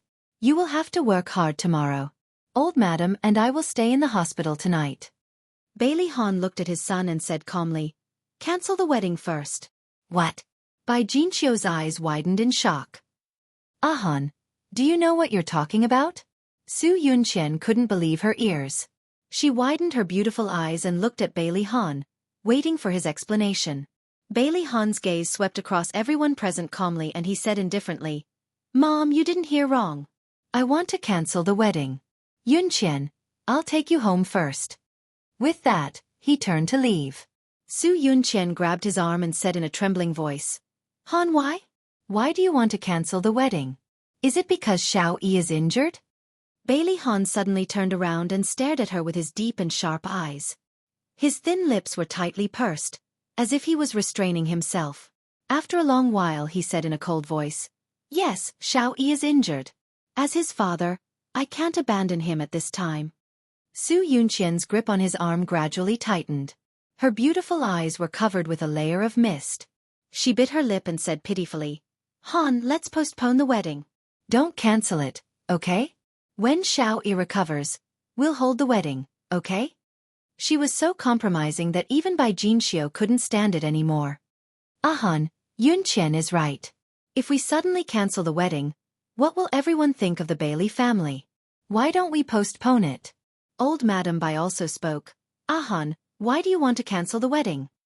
Bailey Han's face was gloomy and his eyes were filled with complicated emotions. He didn't say the reason but pushed Su Yunqian's hand away and said coldly, It's getting late. I'll take you home. Without saying another word, he turned around and left. Su Yunqian forced a smile and said goodbye to old Madam Bai and Bai Jinxiu. When she walked out of the hospital, Bailey Han was already sitting in the car waiting for her. He didn't open the car door for her as usual. She opened the door herself and got in. With a cold face, he didn't say a word and started the car. Outside the car window, the night scene was gorgeous. She looked at his perfect side profile. Han, why did you cancel the wedding? I want to know the reason. Screech, with the sharp sound of the brakes, Bailey Han suddenly stopped the car by the side of the road. His thin lips were tightly pursed, indicating that he had tolerated it to the extreme. He stared at her with his cold eyes. Xiao Yi rolled down the stairs. It wasn't an accident, was it? Her heart tightened, but her face revealed a startled expression. Han, what do you mean by this? Little Wingzy accidentally rolled down the stairs. His eyes were filled with pain. You're still lying to me. I heard your conversation with Xiao Yi. Is it because Xiao Yi knows that you're in contact with Godfather that you're so cruel to him? Han, how can you say that about me? Am I that kind of cruel and merciless person? I like Xiao Yi, and I want to be his mommy. How can I treat him like that? Su Yunqian complained with tears in her eyes. Han, so you've never believed me. You must think that Mika Kito is right and that I'm the mastermind behind the murder of Xiaodong, right? She looked like she was about to cry, and his heart softened for a moment. However, when he thought of what his son said and the dangerous moment when he rolled down the stairs, he couldn't help but doubt it. Yunqian, cancel the wedding first. I need to calm down and think carefully. He looked at her and said word by word, Xiao Yi is very important to me. I hope that the woman who marries me is sincere to him. Su Yunqian smiled miserably. I understand. In your heart, your son will always be the most important, right? No matter what I do, you won't believe me. 6 years of feelings, in your heart, what is it worth? Bailey Han gripped the steering wheel tightly and said slowly, I love you and I love Xiao Yi. Whether or not Yunqian pushed him down the stairs on purpose, everything would be revealed when Xiao Yi woke up. The moment his son rolled down the stairs, his heart almost stopped. His son was a part of his life. As a father, he was no longer a good father. He couldn't be selfish anymore. He wanted his son to grow up healthily and happily. He knew that his son didn't like Yun Qian, but he deliberately ignored it. As a result, today's incident happened. It was time for him to think clearly. Bailey Han, the CEO of Shanghai Corporation, cancelled the wedding and became explosive news. However, it was quickly overshadowed by another piece of news. That was, Su Xingchen broke into the house and threatened to kidnap someone. At the same time, he deliberately hurt someone and threw acid at them. In the end, he ended up with a disfigured face. Xiaodong didn't know what methods Mika Keto used to expose Su Xingchen's kidnapping and threatening of Liu. She was sent to prison. Of course, Lu Xing disfigured her face, so it was justified as self-defense. Xiaodong also saw the news of Bailey Han cancelling the wedding. Although the parties involved didn't mention the reason, she guessed that it was because Su Yunqian's hand was injured and couldn't hold the wedding as scheduled. She didn't think much about it. That day, she asked the director to resign. The director was shocked and talked to her for a long time. When he found out that she was leaving to treat her daughter, he had no choice but to agree to her resignation. On the other hand, Mika Keto had already prepared the procedures to go abroad. She also arranged the company's affairs. She was waiting for Xiaodong to finish the handover. Then the two of them would take the children to Rome. Xiaodong explained the situation to Yi Siki and took the children to her aunt's house to say goodbye. After hesitating for a long time, she said, "Aunt, I plan to take the children to Italy. It will take about 9 months before I return to China." "Why do you suddenly want to go to Italy? Did something happen?" Because she deliberately hid it, Xia Yun didn't know what happened during this period. She didn't know about Xiao Guai's illness and thought that she was just suffering from anemia. Xiaodong smiled. "No, Aunt. Didn't I tell you before that I found a foster father in Italy? He's not in good health and misses the children. So, I'm taking the children to stay with him for a while." Xia Yun patted her forehead. "Look at my memory. I remember now. How's his health? Is it serious?" "It's an old illness. It's not serious, but he needs to recuperate. He doesn't have any relatives, so I want to take care of him for a while." Xiaodong felt guilty when she lied to her kind aunt. "I see. Go ahead then. Your uncle and I are still healthy. Don't worry." Xia Yun smiled kindly and was very supportive of her actions. "I heard you say that when you were in Italy, he helped you a lot. Now, it's only right for you to accompany him." "Thank you, Aunt." Xiaodong hugged her shamefully. She smiled and patted Xiaodong's back. "Why are you thanking me? You're treating me like an outsider. Remember to call me often to let me know that you're safe. You also have to take care of Xiao Guai's health." Xia, when are you leaving?" "In a week. We'll leave after the handover of the company's affairs." Xiaodong was preparing to go abroad, but she didn't know that she couldn't leave anymore. Welfare, Hongcha 866.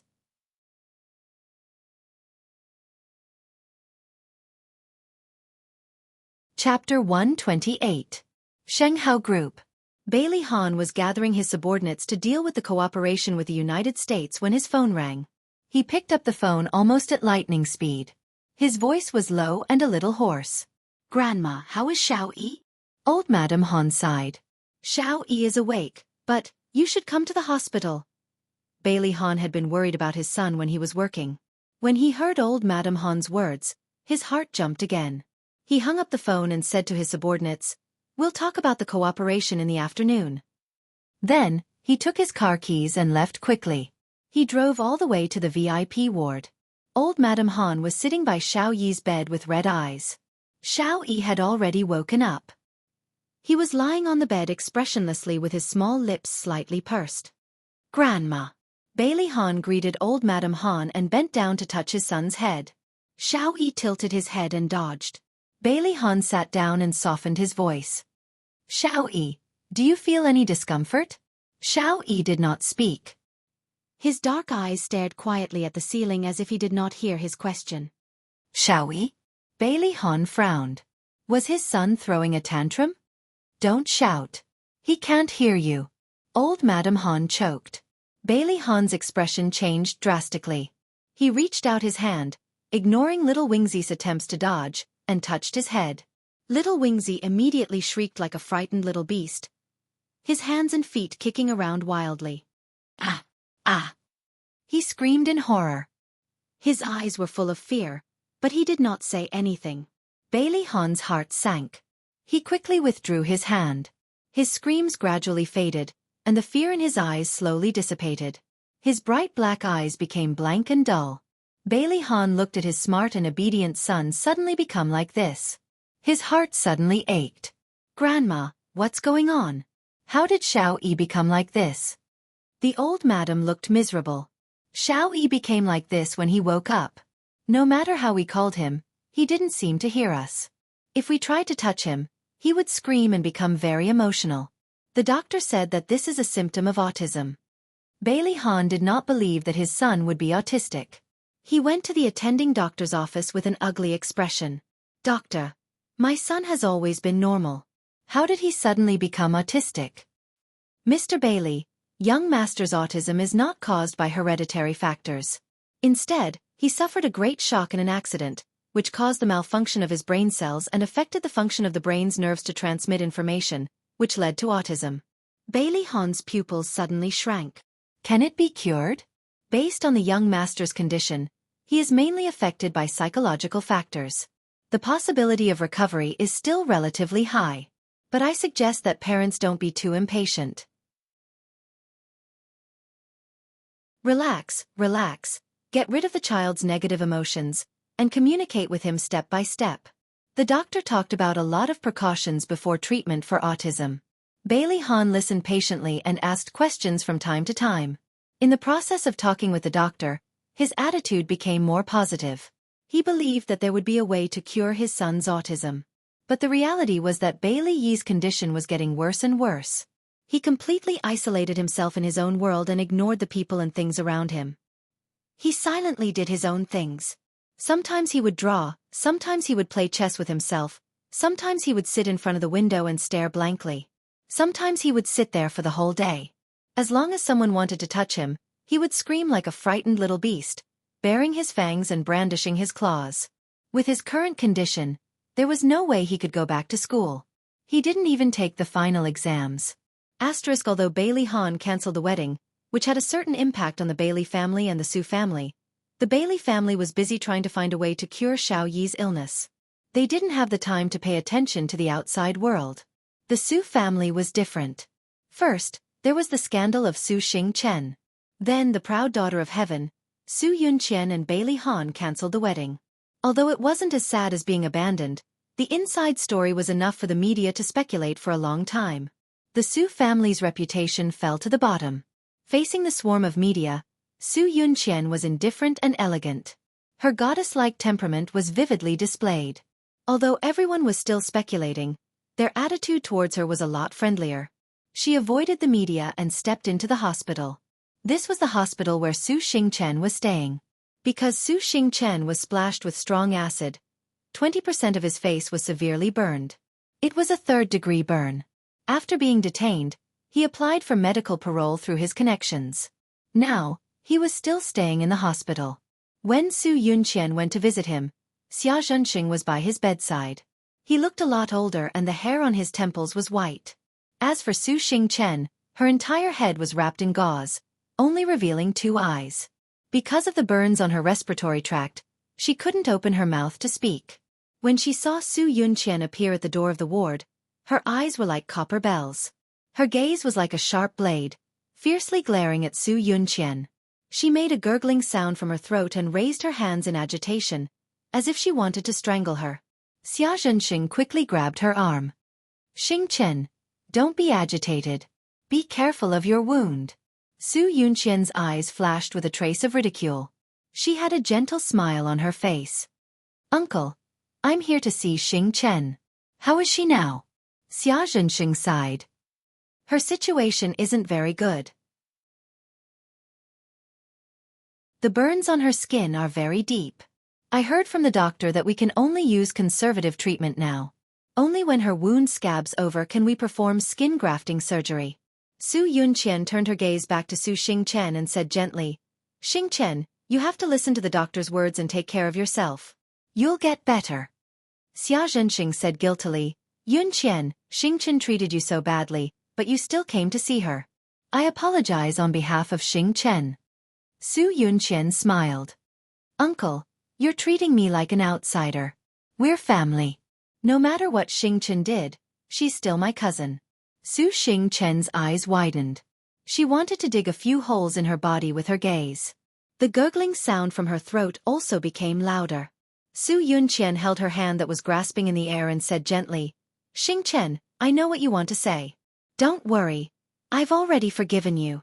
Don't let your thoughts run wild. Take care of yourself and get better soon. Su Xingchen couldn't care less about the piercing pain on her face. She shook her bandaged head. Xingchen, don't be so agitated. I'll visit you again in the future. Su Yunqian thoughtfully patted the back of her hand. She stood up and said to Xia Zhenxing, Uncle, I'll leave first. I won't disturb Xingchen's rest. Yunqian, thank you for visiting Xingchen. Be careful on your way back. Xia Zhenxing walked her to the door. Okay, Uncle. You should go back and take care of Xingchen. Walking out of the hospital, Su Yunqian smiled. Han was suspicious of her. He didn't care about her reputation and cancelled the wedding. Now, he didn't even take the initiative to contact her. She was extremely depressed. Now that she had visited Su Xingchen, she felt much better. Su Yunqian didn't go back to the company. Now that Han was ignoring her, it was better to start with the old madam. She drove to the old mansion and chatted with the old madam for a while. After confirming that Han didn't tell the old madam what Xiaoyi said, she felt much more at ease. Next, she wanted to check on Xiaoyi. She wanted to see how sick he was and whether he would tell anyone about her. After greeting the old madam, she was led by a servant to Bailey Yi's room. The servant reminded her, Miss Su, the young master hates being touched. Please don't touch him. Su Yunqian nodded. I understand. You can leave first.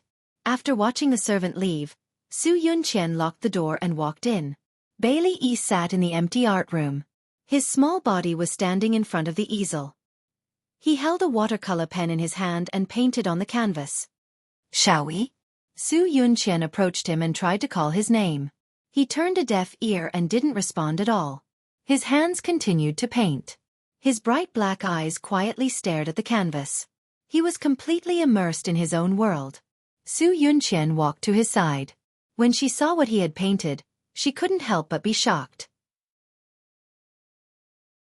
On the large canvas, there were only two colors, black and red. There was not a trace of light in the dark sky, and the ground was covered in the bright red color.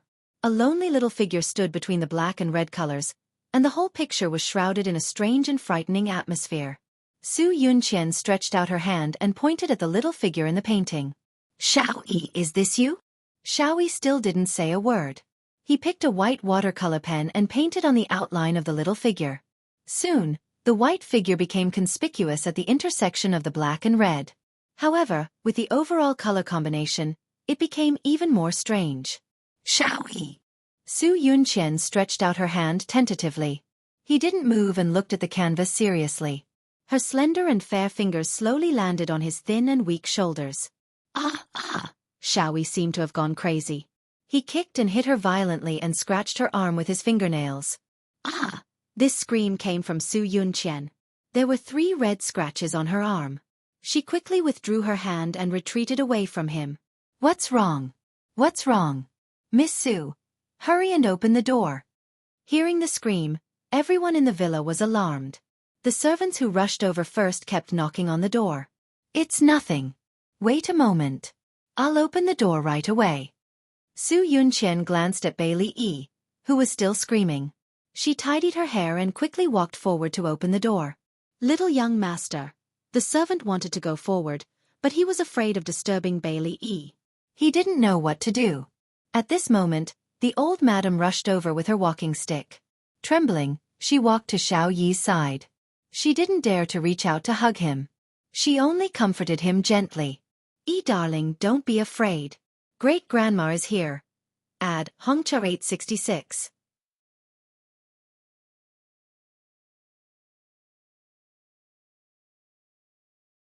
Chapter 129.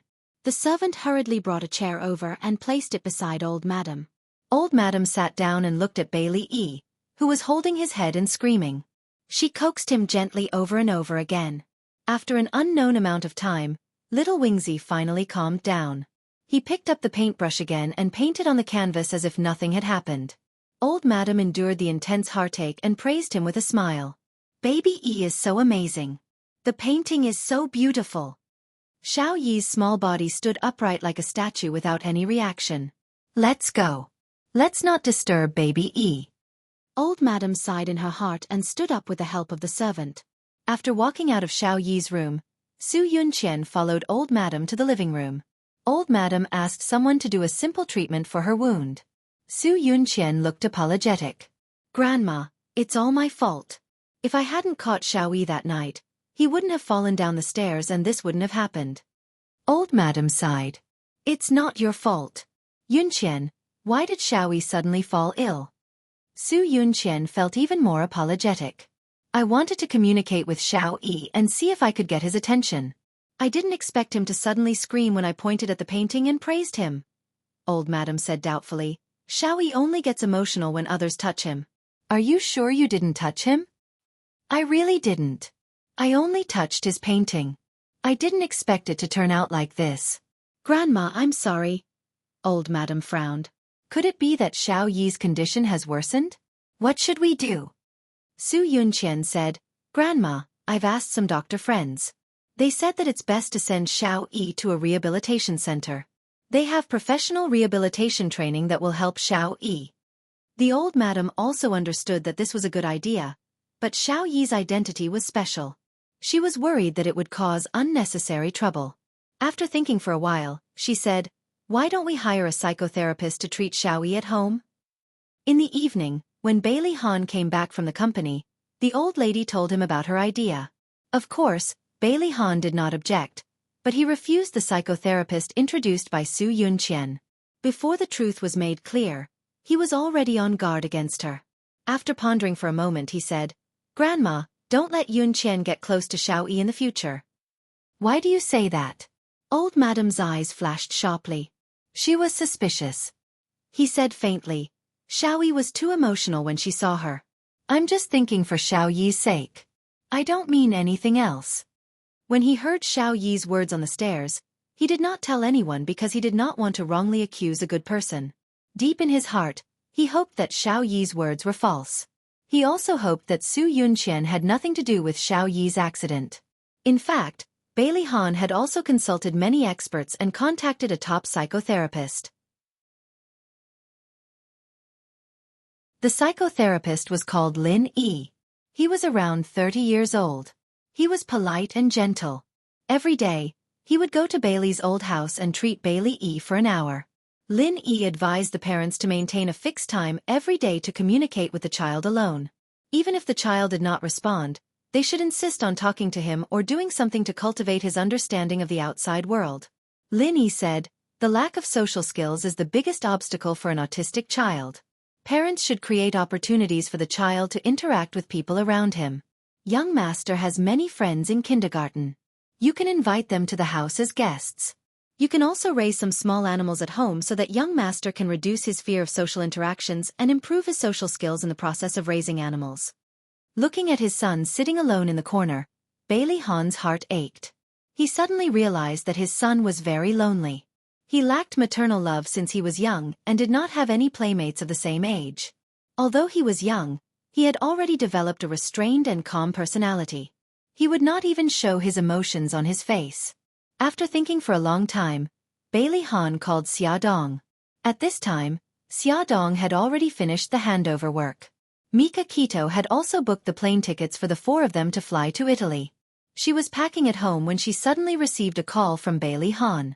She glanced at the children playing in the living room and returned to her room. She pressed the answer button. "Hello, Mr. Bailey." Bailey Han paused and said, "Xia Dong, I want to ask you for a favor." His voice was very sincere. Xia Dong could even imagine his serious expression. "Tell me. If I can help, I will definitely do it." His voice lowered with an imperceptible heaviness. My son, a few days ago he fell down the stairs. Xiaodong stood up abruptly and asked agitatedly. Is he all right? Bailey Han rubbed his eyebrows. He was not seriously injured. However, after he woke up, he was diagnosed with autism. The doctor said that it was because of the stimulation that caused his brain cells to malfunction. Autism? Xiaodong sat down on the sofa dejectedly. There was still a trace of panic on her face. Can it be cured? There is a possibility of a cure. Bailey Han spoke conservatively of the doctor's opinion. According to the psychotherapist, it is best to let Xiao Yi interact more with the people around him. Therefore, I want to invite Xiao Bao and Xiao Guai to accompany him at home. Xiaodong held her forehead and was extremely conflicted. Xiao Yi was diagnosed with autism. She was very worried and wanted to accompany him and help him out of his own world. However, she had always protected Xiao Bao and Xiao Guai from the Bailey family. If she really brought them to the Bailey family, would it arouse suspicion? Moreover, with Xiao Guai's current situation, he could be in danger at any time. She did not dare to send her daughter to the Bailey family. Both the palm and the back of the hand were flesh and blood. How should he choose? She did not know what to do. After hesitating for a long time, she asked in a hoarse voice, "Can I find other children?" There was no emotion in his voice. Xiao Yi doesn't have any friends. If you don't want to, I won't force you. The phone call ended. Xiaodong held the phone and her heart ached. The words "doesn't have any friends" kept echoing in her mind. She could almost imagine how lonely Xiao Yi must be. He had no siblings, no playmates, no mother's love. Even though he was injured, he still armed himself with a cold expression. He was only 4 years old. She bit her fist hard as tears of heartache flowed down her cheeks. Knock. Knock. There was a knock on the door. She quickly wiped her tears and forced a smile in the mirror. When she opened the door, she was stunned. "Brother Shen, why are you here?" Mika Kito could tell at a glance that her eyes were red. He frowned. What happened? She invited him in. "I'm fine. How about you? Why didn't you go to the office?" Mika Kito sat down on the chair. "I've already settled the matters at the office. I came to see how your luggage is." His deep black eyes landed on her face and he said in a domineering tone, "Tell me what exactly happened?" Xiaodong knew that she could not persuade him, so she told him about Bailey Han's call and her dilemma. Mika Kito did not expect to encounter such a tricky situation before he left. His eyes darkened. He poured a cup of tea and placed it in front of her. Xia, I know that you have always felt guilty towards that child and want to make it up to him. However, you are pregnant now. This is a critical time. I don't want anything to happen to you. I know. Xiao Guai is still waiting for me to give birth to the baby safely." Xiaodong stroked her abdomen and smiled bitterly. "But Xiao Yi is also my child. I really can't ignore him at this time." Mika Kito's eyes flashed with helplessness. He actually had selfish motives. He wanted to take her away from here and not be involved with Bailey Han. However, fate always played tricks on people. His eyes darkened. Xia, you've already made your decision, haven't you?" Xiaodong leaned against the sofa and supported her forehead with one hand. She looked a little tired. "Brother Shen, I want to stay and help Xiao Yi cure her autism." She smiled at him. "Su Xingchen is already in prison. I don't think anyone will harm me anymore." Mika Kito shook his head. This girl was still too naive. She did not know that Su Xingchen had a backer. Otherwise, how could she have planned such a big conspiracy by herself? However, he knew that it was useless for him to say anything. Since she had already made her decision, he could only support her. He frowned and said, "Xiao Guai's health is not good. It's better not to let her go to Bailey's house. I'll talk to Xiao Bao." Xiao Bao and Bailey Yi were sworn enemies. It would be difficult to persuade him to visit Xiao Yi like a close friend. Sure enough, as soon as Mika Kito mentioned this matter, the little girl was like a firecracker. She jumped on the bed unhappily. No. Why should I help him? I want to go to Rome. I want to see God grandfather. I don't want to stay here. Mom can't stay here either. His mother was always in danger here. He did not want his mother to take risks for that annoying Bailey Yi. Mika Kito rubbed his head. Xiaobao, stop messing around. I know you're worried about your mommy. I'll protect her. Xiaobao pouted. Then what about Sweetie? What about Sweetie? Guy will also stay in China. When Xiao Yi recovers, we'll go to Italy. Xiaobao disagreed. It was autism. How could it be cured in 2 or 3 days? It seemed that they would not be able to leave in a short period of time. However, how did Bailey E., that annoying fellow, contract this disease? Autistic? More like arrogant. Xiaobao, Guy, be good.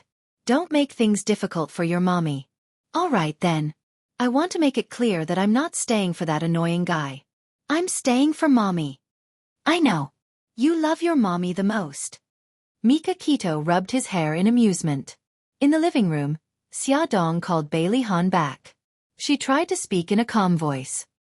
Mr. Bailey, when do you think it's convenient?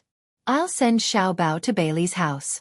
Welfare, Hongcha 866.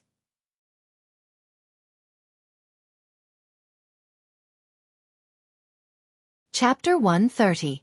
Bailey Han tightened his grip on the phone. Only he knew how shocked he was. What do you think about 4 o'clock every afternoon? No problem. I will send Xiaobao there on time. Xia Dong paused and asked nervously, Can I see Xiao Yi? Bailey Han was silent for a few seconds. Okay, I will arrange it. Actually, Bailey Han was also in trouble. He had just mentioned his idea to the old madam, but the old madam had vetoed it. No matter what, she would not allow Xia Dong's son to accompany Xiao Yi. Is it Xia Dong calling?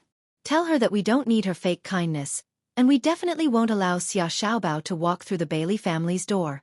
When Bailey Han picked up the phone, the old madam was in the living room, shouting angrily. Bailey Han was helpless. Grandma, I am doing this for Xiao Yi's sake. The old madam raised her voice. Xiao Yi has so many classmates. Why did she choose Xia Xiaobao? I hate Xia Dong. I will not allow anyone with the surname Qi to come close to our house. The old madam's stubborn temper was acting up again. Bailey Han was speechless. Grandma, although Xiao Yi has many classmates, she has never dated them. Xiao Bao and Xiao Yi have similar personalities. Who knows, she might be able to stimulate him. I don't understand. Why do you hate Xia Dong so much? The old madam choked and said angrily, There is no reason. I just hate her. Grandma, can you not be so unreasonable? Because of his son, he was already in a terrible fix. It was really hard for him to coax the old madam. He rubbed his eyebrows and said, I have already talked to Xia Dong. She will bring Xiao Bao over at 4 o'clock tomorrow afternoon. I will try my best to rush back tomorrow. Why are you coming back? Are you worried that I will give her a hard time? Bailey Han's mouth twitched as he hit the nail on the head. Old madam exclaimed, No, I haven't agreed to let her come over. Grandma, he was at his wit's end with this stubborn old child, so he brought up his precious son. Grandma, do you want to see Xiao Yi continue to be like this? Trust me, doing this will be good for Xiao Yi's condition. The old madam turned her gaze and saw her precious great-grandson standing by the window in a daze. The resentment and anger in her heart gradually dissipated. She had heard of Xia Xiaobao and knew that he was very smart. Every time her little great-grandson mentioned him, he would gnash his teeth in anger. She wasn't that old and senile. She could tell that although they were rivals, there was a faint sense of empathy between them. Perhaps, Xiaobao could really stimulate Xiao Yi and improve his condition. She pondered and struggled for a long time, unable to make up her mind. Suddenly, Xiao Yi, who was standing by the window with her back facing them, turned around and silently sat by the chessboard to play chess with herself. Bailey Han said indifferently, Grandma, do you want to keep watching Xiao Yi play chess with yourself? Which child of the same age didn't play in groups? Only Xiao Yi was always alone and didn't have any friends. The old madam closed her eyes and sighed. Forget it. Let them come. However, I have a condition. You can't let Xia Dong see Xiao Yi. If the mother and son met, what if Xia Dong had any ideas? Bailey Han frowned. I've already promised her. A strange smile appeared on the old madam's lips. So what if you've agreed? Anyway, the decision is in my hands. Don't worry, I won't embarrass her tomorrow. At 4 o'clock in the afternoon, Xiaodong drove the BMW with Xiao Bao to the Old Bailey residence. A servant led them in. The housekeeper was waiting at the door and bowed politely. Miss Xia, please rest in the living room. Young Master Xia, please follow me upstairs. Xiaodong's eyes moved. Housekeeper, I want to go upstairs to see young master. The housekeeper looked troubled. Miss Xia, I'm very sorry. Without the old madam's permission, no one can see young master. Bailey Han had already promised her, but now the old madam jumped out to block her way. Xiaodong wanted to flip out, but she thought that there was still a long way to go, so she controlled herself. She bent over and reminded Xiao Bao. Bao Bao, remember mommy's words. You have to be friendly to Xiao Yi. Don't worry, Mom. I know what to do. Xiao Bao pouted disapprovingly. He waved his hand and swayed his little butt as he followed the housekeeper upstairs. Xiaodong watched their figures disappear at the top of the stairs before she sat down on the sofa. Immediately, a servant came forward to make her a cup of tea and considerately brought her newspapers and magazines. The living room was very quiet. The servant looked down and stood to the side. Xiaodong casually flipped through the magazine. On the surface, she looked like she was staring at the magazine, but in reality, she was listening attentively, hoping to hear what was going on upstairs. However, she was disappointed. Other than the sound of her flipping through the magazine, she couldn't hear anything else. On the second floor, Xia Xiaobao swaggered into Bailey Yi's room. In front of the large floor-to-ceiling window, a small figure was sitting on the ground. He was facing the window, holding a thick book and reading quietly. There were many books scattered around his feet. Xiao Bao glanced at the housekeeper standing at the door. His pink cheeks puffed up, and he quickly ran to Bailey Yi's side. He squatted down and looked at the book in his arms. He exclaimed, "Not bad, you're actually reading Sun Tzu's Art of War. Can you understand it?" Bailey Yi ignored him and focused on reading his book. "Sigh, so boring." Xiao Bao shook his head and sat down. He moved his little butt to Bailey Yi's side and nudged him with his elbow. "Hey, you jerk. I'm a guest and you're the host.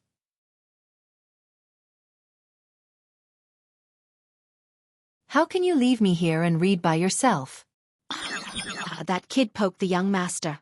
The housekeeper was on high alert, waiting for his young master to scream and fly into a rage.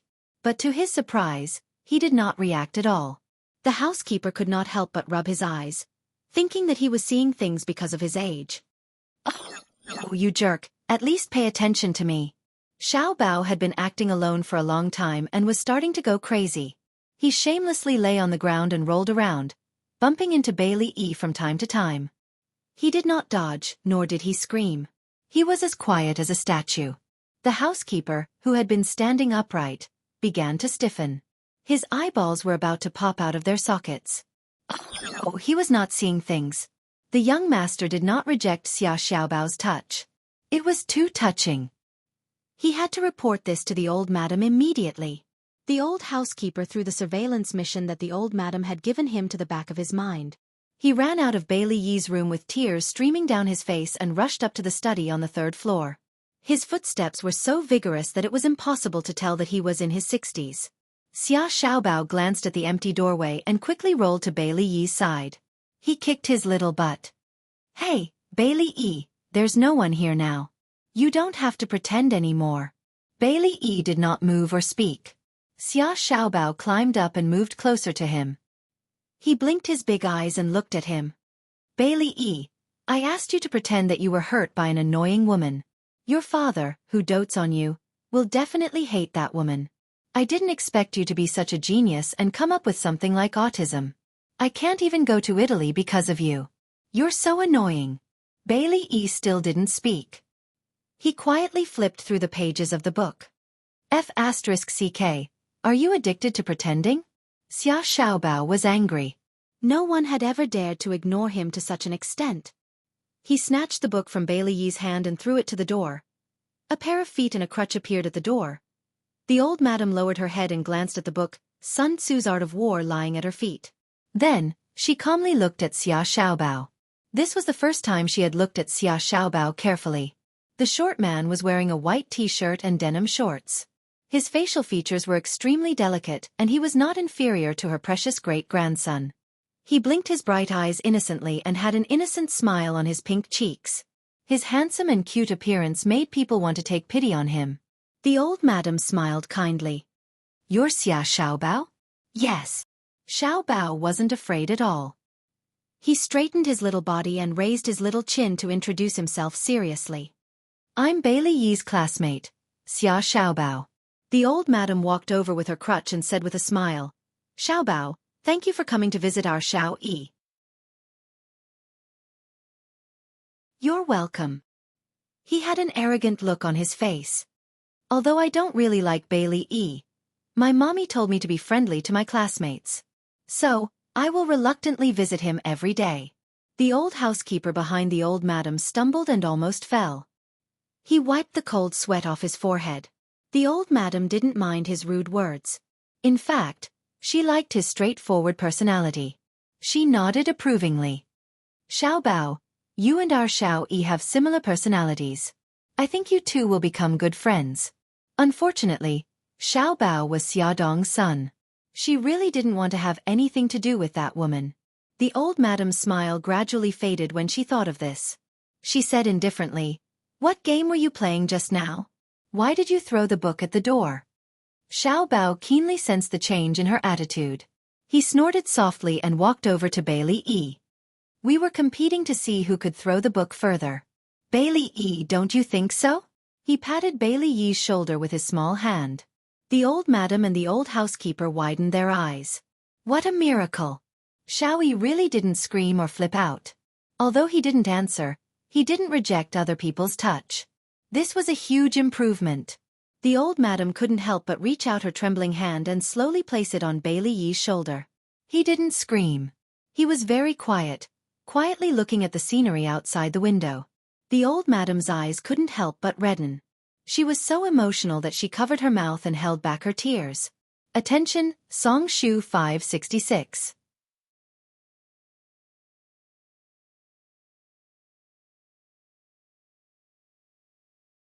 Chapter 131. Old Madame Dowager wanted to hug his soft little body tightly, but she didn't dare and forced herself to hold back. He was looking out of the window with all his attention. She followed his gaze and saw a few pots of flowers blooming on the balcony. There was nothing special about them, but he was looking at them very seriously. Old Madame Dowager had mixed feelings. She was happy and sad at the same time. When she looked at Xia Xiaobao again, her eyes were sincere. "Xiaobao, Xiaoyi seems to like you a lot. Come and accompany him every day in the future. If you need anything, just tell Great-Grandma. Great-Grandma will definitely satisfy you." Xia Xiaobao was a little angry. This old grandma wasn't cute at all. She was warm to him one moment and cold to him the next. When she saw that he could be used, she immediately seduced him with benefits. Humph. But his mother had told him not to get into a conflict with Bailey's family, so he reluctantly paid attention to her. He blinked and revealed a sweet and innocent smile. There were even 2 cute dimples on his cheeks. "Great-Grandma, can I have anything I need?" Old Madame Dowager nodded. His smile became even sweeter. "I want my mommy to play with us. My mommy knows a lot of games. With her company, Bailey Yi will definitely recover faster." It was so boring to play with just the 2 of them. Also, his mother seemed to want to visit Bailey Yi very much. Although he didn't know why, he was happy as long as his mother was happy. Old Madame Dowager frowned. "This," he puffed up his cheeks and said angrily, "you can't even agree to such a simple request. Sigh, you adults just like to go back on your words." Old Madame Dowager struggled for a few seconds but still refused. "This condition won't do. Xiaobao, change it." Xiaobao waved his little hand impatiently. Forget it. Adults are so wishy-washy. I'm so annoyed. I'm going back first." He moved closer to Bailey Yi and chuckled. "Bailey Yi, I'll be leaving first. I'll come back to see you tomorrow. I'll bring you something fun tomorrow." Regardless of whether Bailey Yi was pretending or not, it was very boring to just sit there all day. He would be kind and save him this time. After all, he was a good person. Xia Xiaobao stroked his chin and smiled proudly. "Old madam, this The old butler looked at Xia Xiaobao, who was skipping away, with an awkward expression. Forget it, let him go. Xiao Yi is no longer against other people touching her. That's already a huge improvement. Old Madam shook her head. In the living room, Xia Dong heard footsteps running up the stairs. She looked up and saw Xiaobao running over with a smile. She hugged him and wiped the sweat off his forehead. Baby, why are you running so fast? How's Xiao Yi's condition? Is it serious? Xiaobao puffed up his cheeks and thought for a few seconds. It seems quite serious. He didn't pay attention to me from beginning to end. I just kept talking to myself. Xia Dong's body stiffened, and her expression turned ugly. Xiaobao rolled his eyes and said, But I heard from that grandma that his condition is getting better. He didn't scream when I touched him. Xia Dong's frown eased. As long as there was hope for him to get better, it was fine. Holding her son's hand, she walked out of Bailey's house. Xia Dong went to the parking lot to get her car. She saw a Lamborghini drive over and stop in front of her. The car door opened, and a handsome and tall figure stepped out of the car. He was wearing a black shirt with the top 2 buttons unbuttoned, revealing his sexy chest. He wore tight jeans that hugged his enchanting waist and perky butt. He wore a pair of sunglasses that revealed his high nose and thin lips. He swung his beautiful long legs gracefully, and his devilish aura was unstoppable. She hadn't seen Bailey Yun for more than a month. She didn't expect him to be even more devilish than before. Bailey Yun put a finger to his mouth and whistled. A snow-white furry thing suddenly jumped out of the back seat of the Lamborghini. It happily swung its long fur and pounced on Bailey Yun. All right, Daodu, stop fooling around. Bailey Yun patted the big dog's head and ruffled it. A handsome man who looked thin and weak walked over gracefully with a big dog that weighed more than 50 kilograms. Xiaobao tugged at Xia Dong's arm. Mom, what kind of creature is that? Xia Dong whispered. Son, that's the legendary Tibetan Mastiff. Bailey Yun took off his sunglasses and raised his foxy eyes. His lips curved into a cold smile. Oh, isn't this the fiancé of the great CEO Bai Tang? Xia Dong's mouth twitched. Fox, we haven't seen each other for more than a month. Is it necessary to mock me as soon as we meet? Bailey Yun's smile was cold. So you still remember me. I'm really honored. It's harder than ascending to heaven to see you. This woman had gotten engaged out of nowhere. He wanted to ask her about it, but he was always stopped by strange people. Later, he heard that she was sick. When he went to her house, the nanny said that she wasn't around. In short, it was harder than ascending to heaven for him to see her. Fox, is there a misunderstanding here? Xia Dong had never seen him looking for her. She was also entangled with trivial matters and had never contacted him. Bai Liyun took a deep breath. His beautiful foxy eyes narrowed as he said indifferently, Forget it. I'll be angered to death by you sooner or later if I bicker with a heartless woman like you. Hey, you're not allowed to reject my calls anymore. I didn't. Xia Dong immediately retorted. I didn't receive any calls from you at all. Bailey Yun frowned. His eyes suddenly turned cold and he stretched out his hand. Give me your phone. Xia Dong was puzzled. She took out her phone and handed it to him. He took the phone and fiddled with it for a while. Suddenly, he sneered. You've blacklisted my name. No wonder you can't answer my calls. I've never done that before. Xia Dong hurriedly explained. You don't have to explain. I think I know who did it. Bailey Yun's lips curled into a sloppy smile. It seems that your fiancé is very strict with you. This Mika Keto is really going all out to get rid of her love rival. Xia Dong instinctively retorted. No, Brother Shin isn't that kind of person. Bailey Yun's heart suddenly ached, but he still had a frivolous smile on his face. He pinched a strand of her hair with his fingers and leaned over to smell it. How intimate. No wonder you two even have a child. He glanced at Xiao Bao, who was standing beside Xia Dong's feet. Fox, Xiao Bao isn't, Xia Dong wanted to explain, but she swallowed her words.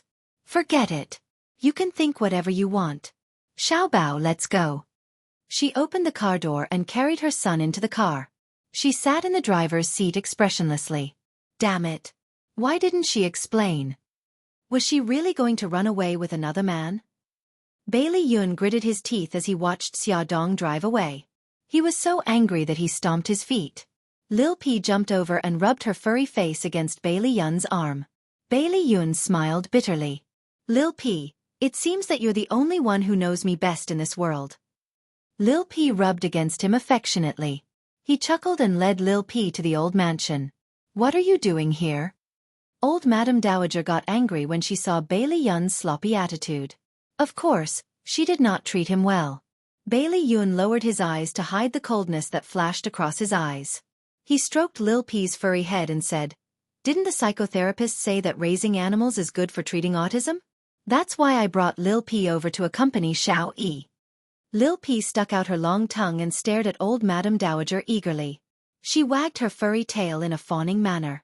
Unfortunately, she was too small to be cute even if she tried to act cute. Old Madam Dowager frowned in disdain and pointed at the huge creature in the living room. "Are you sure this fellow won't scare Xiao Yi?"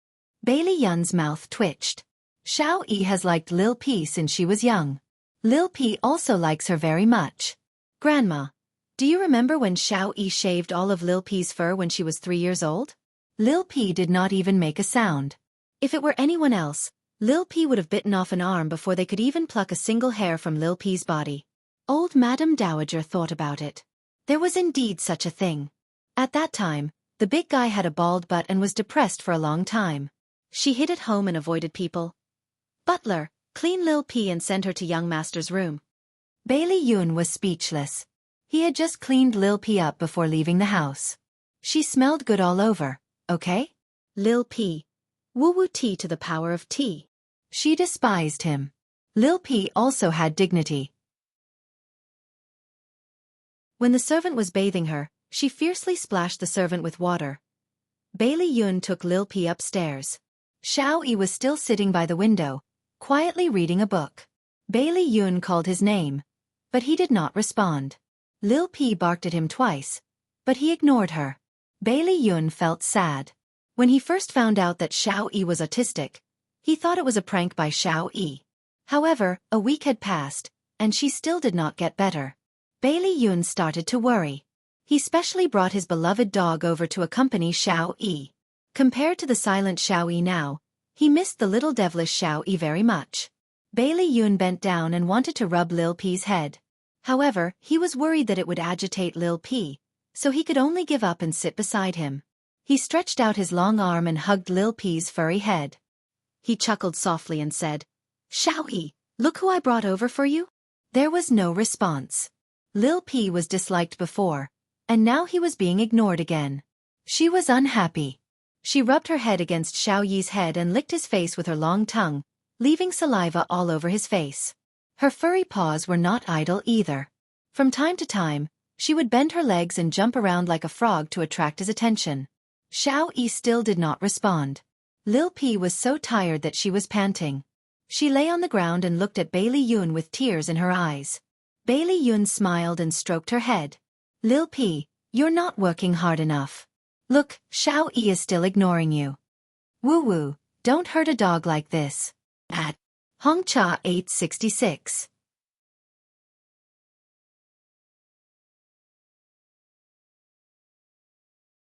Chapter 132. Lil P rolled around on the floor with tears streaming down his face. Although his body was huge, he was extremely nimble. He was very careful not to bump into Xiao Yi. Otherwise, with his size, it was very likely that Xiao Yi would have been sent flying. Bang! He knocked over a chair and knocked over a pile of books. Lil P rolled around agitatedly among the books all over the floor, his fur flying everywhere. In the past, Xiao Yi loved to make him roll around on the floor. Bailey Yun carefully observed Xiao Yi's reaction. His eyes seemed to move a little. Bailey Yun hurriedly gestured to Lil P. Lil P rolled in front of Xiao Yi and rubbed his face with tears brimming in his eyes, trying to please him. Xiao Yi's eyes moved again. He slowly reached out his small hand and gently stroked Lil P's furry face. "Ow, ow!" Lil P howled excitedly. He sang loudly and happily rubbed against the back of his hand. Bailey Yun was as excited as Lil P. He hugged Lil P's head and kissed him fiercely. His eyes were shining with joy. "Lil P, good job. We'll leave Xiao Yi to you." You have to be responsible for curing him. The butler, who was guarding the door, ran away in tears. Old madam, young master's condition has improved again. Asterisk on the way home, Xiaodong had already made a big decision. She was going to attend an autistic rehabilitation therapy class to learn related knowledge and help Xiaoyi recover as soon as possible. Now that she had resigned, she had a lot of time to do what she wanted to do. When Mika Kito got home, she told him her thoughts. He was silent for a while and expressed his support for her decision. After coaxing the children to sleep, Mika Kito still hadn't left. Xiaodong hesitated for a moment and said, "Brother Shen, I met Bailey Yun today. He said that he had looked for me before and even called me, but I didn't know even once." She didn't say anything else, but her eyes were full of questions. Mika Kito's expression was calm. "I was the one who got someone to stop him. I was also the one who blacklisted his number on your phone." "Why?" Xiaodong did not understand. Bailey Yun was not a bad person. There was no need to guard against him. "Because I'm worried that he'll kidnap you. He's a famous playboy." He didn't look like he was joking. Xiaodong's face darkened. "Brother Shin, I'm already an adult. I have the ability to distinguish and reason. What you're worried about will never happen." She began to wonder if the sudden disappearance of her admirers back in Japan was also because of him. He stroked her head and smiled. "Silly girl, you can also think of it as me being jealous. Brother Shen." Xiaodong felt helpless. "Don't do such childish things anymore, okay?" He laughed. "Okay, but you have to promise me that you won't go out alone with Bailey Yun." She was speechless. "Bailey Yun is a good person. He won't do anything to me." The smile on his face widened. "You can still think of it as me being jealous." Xiaodong wanted to scratch the wall. When did Brother Shin become so unreasonable? Without thinking, she blurted out, "Then why aren't you guarding against Bailey Han?" Mika Kito's eyes narrowed. Bailey Han and she even had a child. How could he not know that Bailey Han was the most threatening one? However, when she was kidnapped, he needed Bailey Han's help. There was no way he could exclude Bailey Han from the two of them. As for the others, they weren't so lucky. He was even considering if he should blacklist Xiao Tianxing as well. What a terrifying possessiveness. He smiled faintly and said insincerely, "Because I know that you don't want to have anything to do with Bailey Han, so he's not worth being afraid of." All right, he hit the nail on the head. Xiaodong and Gigai shut their mouths.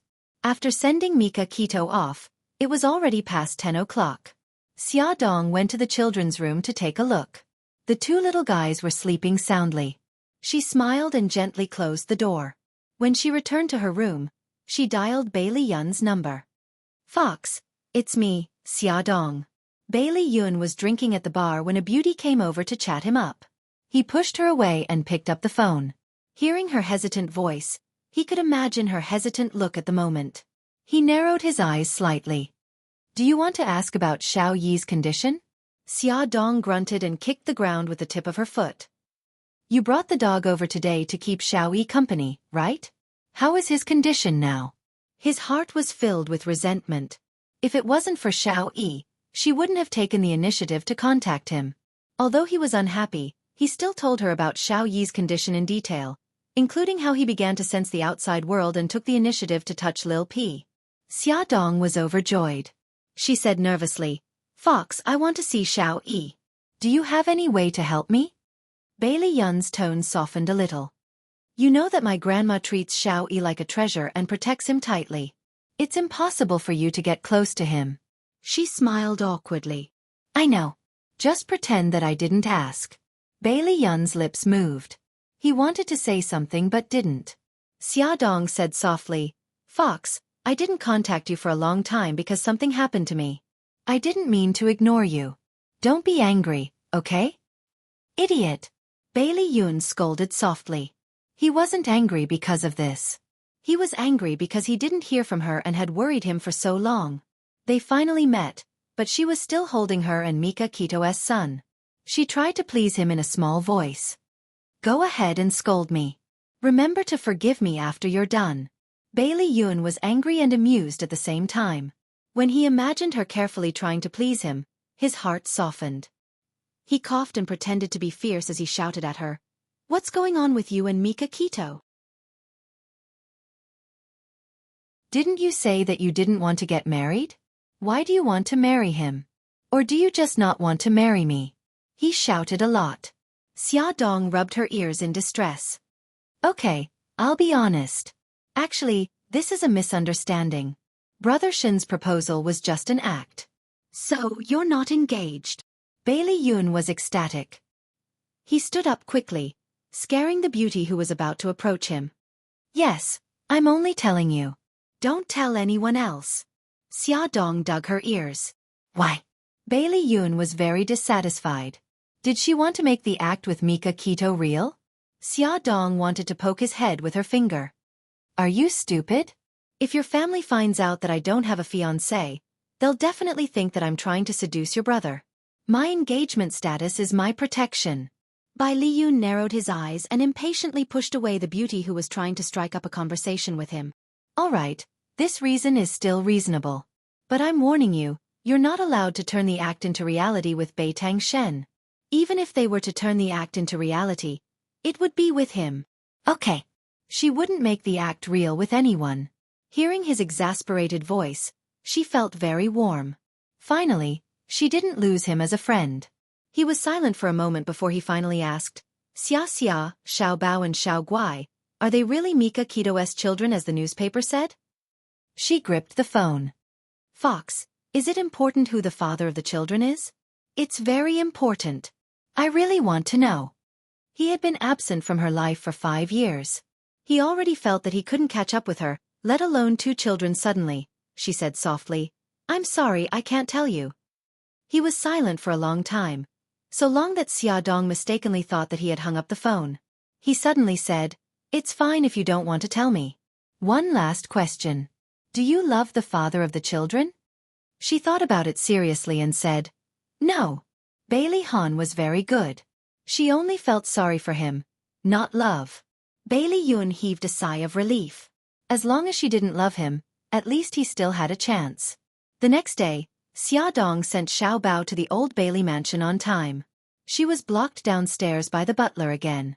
She sat in the living room waiting for her son. She was holding a magazine in her hand, but she couldn't read a single word. In front of the old Bailey mansion was a wide lawn and garden. Through the window, she saw servants weeding and catching insects in the garden.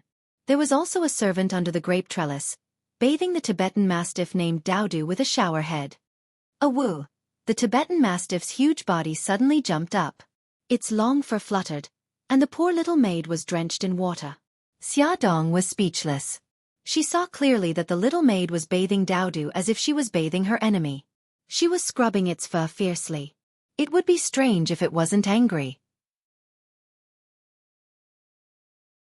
It seemed that she had no experience in taking care of pets. Anyway, she had nothing to do, so she might as well help her. Xiaodong looked at the maid who was standing in the living room with her head lowered. She greeted her and walked out of the living room. The leafy grapes blocked the summer sun. Xiaodong walked to the flustered little maid and smiled kindly. Don't use so much force. It will be unhappy. The little maid was about 17 or 18 years old. Her whole body was wet from the water droplets that Daodu threw out. She touched her hair embarrassedly. The old lady asked me to wash it clean, so If you don't mind, I'll help it wash. Xiaodong rubbed Daodu's wet head. It didn't show a fierce expression like other Tibetan mastiffs. Instead, it naturally enjoyed her touch. How can I do that? You are a guest. Miss Xia, you'd better go back to the living room. It's okay. I have nothing to do anyway. By the way, what's your name? Xiaodong took the comb on the ground and gently combed Daodu's tangled hair. The little maid smiled shyly. My name is Yi Lu. Miss Xia, you can call me Xiao Lu. Xiaodong said as she combed Daodu's hair. Xiao Lu, before bathing the pet, you can use the comb to comb its hair. You can remove the fur balls and hair knots. You can also pick up the dirt on its body. After combing its hair, Xiaodong asked her to take a cotton swab and put it in Daodu's ears to prevent water from flowing into its ears and causing otitis media. You can also apply eye ointment to the eyes to prevent water and infection. Xiaodong used her fingers to gently apply the eye ointment. With every step, she explained the purpose of her actions once more. Yi Lu kept nodding, her face full of admiration. Miss Xia, you know so much. Have you had a pet before? Xia Dong poured a special pet bath gel onto her palm, rubbed it into foam, and then applied it on Lil P's body. She smiled and said, I used to have a schnauzer when I was in Japan, but after I came back to China, I stopped having one. In fact, not only had she bathed dogs, she had also bathed horses. Wow, that's amazing. The little girl was so innocent. She looked at Xia Dong with admiration. With one teaching and the other learning, the two quickly became familiar with each other. Xia Dong found out a lot about Xiao Yi. She knew that he was a child prodigy like Xiao Bao and was a master of Go at a young age. She knew that he was serious and was like an adult. The only thing that made him look like a child was that he liked to eat sweets. She also knew that he didn't like Su Yunqian and didn't want her to be his mommy. Xiao Lu smiled embarrassedly. Miss Xia, that's all I know. I just came here not long ago and I've been helping out in the kitchen. Xia Dong smiled. I know, I'm just curious. Don't worry, I won't tell anyone about this. Okay. Xiao Lu smiled and nodded. Xia Dong patted the clean Daodu. Daodu, get out of the bathtub and shake the water off your body. Daodu seemed to understand her words and stepped out of the bathtub gracefully. Xia Dong quickly pulled Xiao Lu back to prevent them from being affected by the water that Daodu threw out. In the end, Daodu seemed to be doing it on purpose. It ran to their side and shook the water off. Xia Dong quickly dodged and stepped on the steps. Xiao Lu was also dodging and bumped into her from the front. She lost her balance and fell backwards. Miss Xia, Xiao Lu hurriedly pulled her. But her hand was still a little short. Seeing that she was about to fall, Xia Dong was already prepared to use her hands to support her abdomen. But the expected fall did not happen. After a series of rapid footsteps, she was supported by a pair of strong arms around her waist. Although it was only 2 steps, suddenly slipping and falling still made her heart beat faster. Xia Dong rested for 2 seconds in the arms of the person who came and quickly stood up straight. Thank you. She turned to thank him and saw Bailey Han's dark and handsome face. He looked at her coldly. His cold lips were pursed tightly, as if he was angry. She was stunned and at a loss. Thank you, can you let go of me first? His hands were still on her waist. As she turned around, their posture was extremely ambiguous. His deep eyes were filled with coldness. Aren't you pregnant? Why are you so careless? I'm sorry, she instinctively apologized, but quickly realized that something was wrong. He had saved her in a critical moment. It was normal for her to thank him. Why did she have to apologize to him? Young master, it's all my fault. I accidentally bumped into Miss Xia. Please don't blame Miss Xia. Xiao Lu apologized in a panic. Bailey Han did not even look at her. He stared at Xia Dong without blinking. Have you always made Mika Keto worry like this? Add Xinwu 799.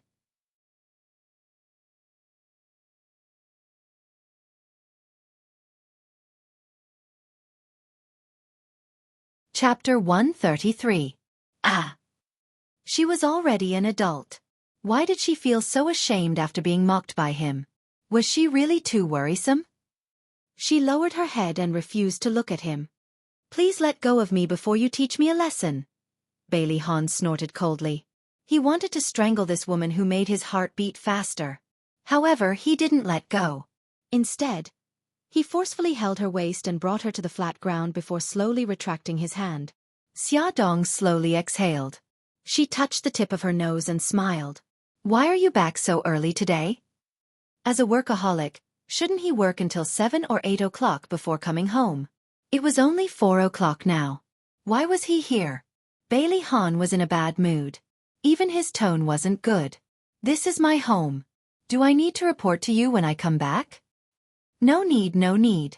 Young master, you can do whatever you want. Xia Dong wiped her sweat. She must be crazy to ask him such an idiotic question. He was a big boss and could skip work at any time. What are you waiting for? Why aren't you leaving? Bailey Han took 2 steps and found that Xia Dong wasn't following him. He frowned impatiently.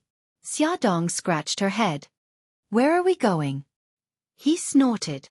Don't you want to see Xiao Yi? Oh yes. You agree to let me see him? A look of surprise quickly appeared in her eyes. He grunted. Although his face was still sour, his mood was much better. Stupid woman, why did she think he came back early? He knew that Grandma wouldn't allow her to visit Xiao Yi, so he came back early to take her to see their son. He kept comforting himself that he wasn't helping her. He just wanted to know why she wanted to see Xiao Yi. They walked one after the other to the old mansion. They didn't know that a pair of clear eyes had already seen this scene. Bailey Yi stood on the balcony like a statue. From this angle, he could see everything that was happening under the grape trellis. Hey, you annoying fellow, what are you doing on the balcony? Come and look at my puzzle. Xiao Bao was yelling angrily in the room. He was kind enough to bring the jigsaw puzzle along to play with him, but this annoying fellow ignored him. Bailey Yi's small fingers gripped the iron railing tightly. If someone was by his side, they would definitely see the anger in his eyes. Hey, I'm calling you. Xia Xiaobao swayed his little butt as he ran over. He nudged Zhang Xian's arm and said proudly, most people would take 3 days to complete that puzzle, but I only took half an hour. I'm amazing, right? As soon as he finished speaking, Xiaobao's body suddenly rushed out and fell to the ground with a bang. He glared at Bailey Yi angrily. Bailey Yi, how dare you push me? Why did you push me? Xiao Bao was furious. He was trying to make Zhang Xian happy, but Zhang Xian pushed him to the ground without any explanation. He really didn't know what was good for him. Xiao Bao got up from the ground angrily. He rolled up his sleeves and rushed up to Bailey Yi with puffed-up cheeks. He pushed Bailey Yi's small chest and shouted angrily, "Tell me, why did you push me?" Bailey Yi looked at him expressionlessly. His gaze was so cold that it didn't seem like a child's. Xiao Bao was stunned for a moment, but he quickly reacted. He grabbed Zhang Xian's collar, bared his little white teeth, and lowered his voice to avoid the butler waiting outside the door. Bailey Yi, I'm telling you, I don't care if you're pretending or not. Don't throw a tantrum with me. If it wasn't for my mommy, I wouldn't have bothered with you. Xiao Bao knew that his eyes weren't playing tricks on him. When Zhang Xian mentioned his mommy, he clearly saw Bailey Yi's gaze change. It became sharp and angry. The next second, Bailey Yi's hand also grabbed Xiao Bao's collar. The two brats wrestled with each other. Just as they were fighting fiercely, an angry voice came from the door. What are you doing? Stop it right now. It was Bailey Han's voice. Bailey Yi instinctively let go of his hand, but Xiao Bao was still holding on to his clothes. Xia Dong scolded, Xiao Bao, let go of him. Xiao Bao then let go of Gigai. The two children's clothes were messy, and they stood in the middle of the room with their faces covered in dirt. The two adults looked at them sternly. Bailey Han stared at his expressionless son. He was angry and helpless. Xia Dong glared at Xiao Bao, exasperated. Xiao Bao, what's going on? I asked you to play with Xiao Yi, but you started fighting with him. Xiao Bao puffed up his cheeks angrily and glared fiercely at Xiao Yi. Who told him to push me first? I was just defending myself. Xia Dong choked at his words and said angrily, defending yourself? That was revenge. Xiao Yi pushed you, so you had to push him back? Xiao Bao, have you forgotten what mommy told you? He raised his chin indignantly. I didn't forget. Mom, who's your son? Why are you siding with someone else's child? Xia Dong's body froze, and the blood drained from her face. Her face turned pale, and she clenched her fists involuntarily. Bailey Han didn't know why Xiao Bao's words made Xia Dong react so strongly. A complicated look flashed across his eyes, and he said in a low voice, Xiao Bao, don't be so rude to your mommy. Uncle, how I talk to my mommy is our family matter. Don't be a hypocrite and poke your nose into other people's business. Xiao Bao saw his mother's pale face and immediately regretted it. However, he was too prideful to admit his mistake in front of outsiders, so he turned his anger to Bailey Han. Xiao Bao. Xia Dong called her son's name sternly. Don't be rude to Uncle Bailey. Apologize now. No, I didn't do anything wrong. There was no way he would apologize to his irresponsible father who abandoned him.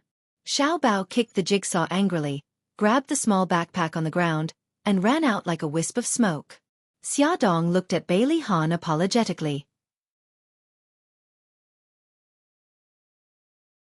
Mr. Bailey, I'm sorry. Xiao Bao's temper is too stubborn. She looked at Xiao Yi reluctantly. I'll leave first. Hurry and see if the young master is hurt anywhere. Bailey Han looked at Xiaodong's back as she chased after Xiao Bao. He raised his eyebrows and thought about her attitude. In front of him, her biological father, she didn't hide her concern for Xiao Yi. Was her motherly love too flowing? Xiao Yi was indifferent to all of this. He quietly tidied up the flower pots that had been kicked over during the fight.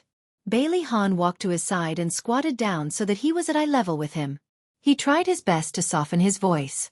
Xiao Yi, let Daddy see if you're hurt. He carefully checked his head and body. After confirming that he wasn't hurt, Bailey Han stroked his hair and said, Xiao Yi, it's wrong to fight with others. Don't do it again, okay? Bailey Yi looked down and didn't say anything. Bailey Han moved his lips helplessly. He held his son's thin shoulders and made him look at him. Xiao Yi, Chief Editor Xia and Xiao Bao are here to help you. Don't be hostile to them. Xiao Yi still didn't respond. Even his eyes were dull. Bailey Han didn't dare to force him. He was worried that it would agitate him, so he took the puzzle pieces that Xiao Bao brought over. He pulled his son to sit on the thick carpet and chuckled. It's been a long time since I played with puzzles. Xiao Yi, play with Daddy, okay? He took apart the castles that he had pieced together and messed them up. Then he held his son's little hand and led him to find every piece of the puzzle. Gradually, when Bailey Han let go of his hand, Xiao Yi took the initiative to help him find the puzzle pieces. He was ecstatic and praised him at appropriate times. Slowly, he let Xiao Yi solve the puzzle by himself. This time, he didn't get the expected result. The disappointment only lasted for a moment and was replaced by joy.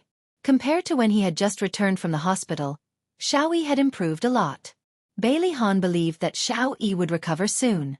In the BMW, Xiaodong drove seriously. She didn't even look at Xiao Bao, who was sitting in the front passenger seat. Xiao Bao carefully moved his face closer and said pitifully, Mommy, don't be angry anymore. As soon as they got in the car, Xiao Bao tried to please Xiaodong, but she didn't look at him. Xiaodong snorted. You still know that I'm your mommy? Of course I know. Finally, his mother paid attention to him. He quickly raised his chubby little hand. Mommy, I know I was wrong. I won't do it again. Xiaodong raised her eyebrows. Tell me, what did you do wrong? He looked bitter. I shouldn't have fought with my classmates. In the future, when my classmates hit me, I should be magnanimous and bear with it. My biggest mistake was talking back to you, Mommy. I was rude to my elders. Xiaodong's mouth twitched. Was he admitting his mistake, or was he trying to make her angry? Mommy! Xiaodong's soft voice dragged on. His large eyes kept blinking and there was a fawning smile on his pink cheeks. Xiaodong's heart softened. She reached out and patted his head. She sighed. Xiao Bao, Mommy knows that you're unhappy that you have to play with Xiao Yi. But Mommy really hopes that you can become friends. Even if you can't become friends, you should at least be friendlier to him, okay? Her eyes were full of hope. He was unconvinced, but he couldn't bear to disappoint her. He nodded reluctantly and asked sourly, Mommy, why are you so nice to him? He was Bailey Han's child with someone else. She smiled. Xiao Bao, actually, Xiao Yi is very pitiful. He didn't have a mommy, friends, or siblings since he was young. Would you be willing to swap places with him? He shook his head like a rattledrum. No way. Although he didn't have Daddy's love, he had his mother and Uncle Shen who doted on him. He also had a super cute sister. Oh right, there was also his great-aunt and Auntie Yi. There were so many people who loved him. He didn't want to become Bailey Yi. So, are you willing to treat him better? Xiaodong guided him patiently. He nodded. His beautiful eyes were as clear as spring water. She ruffled his hair. Good boy. Awesome novel. Song Shu 566.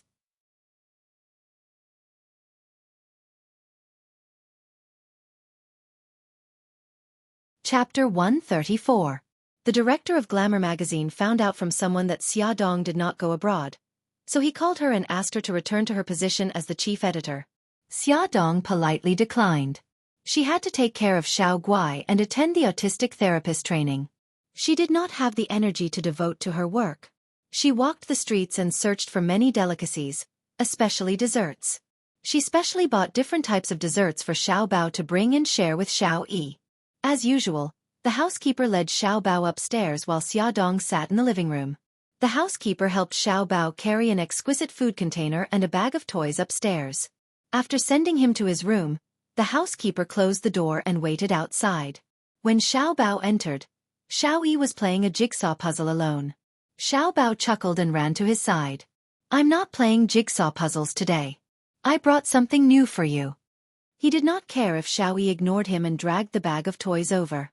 In the Mickey Mouse pattern pocket, there was a small hemp dartboard.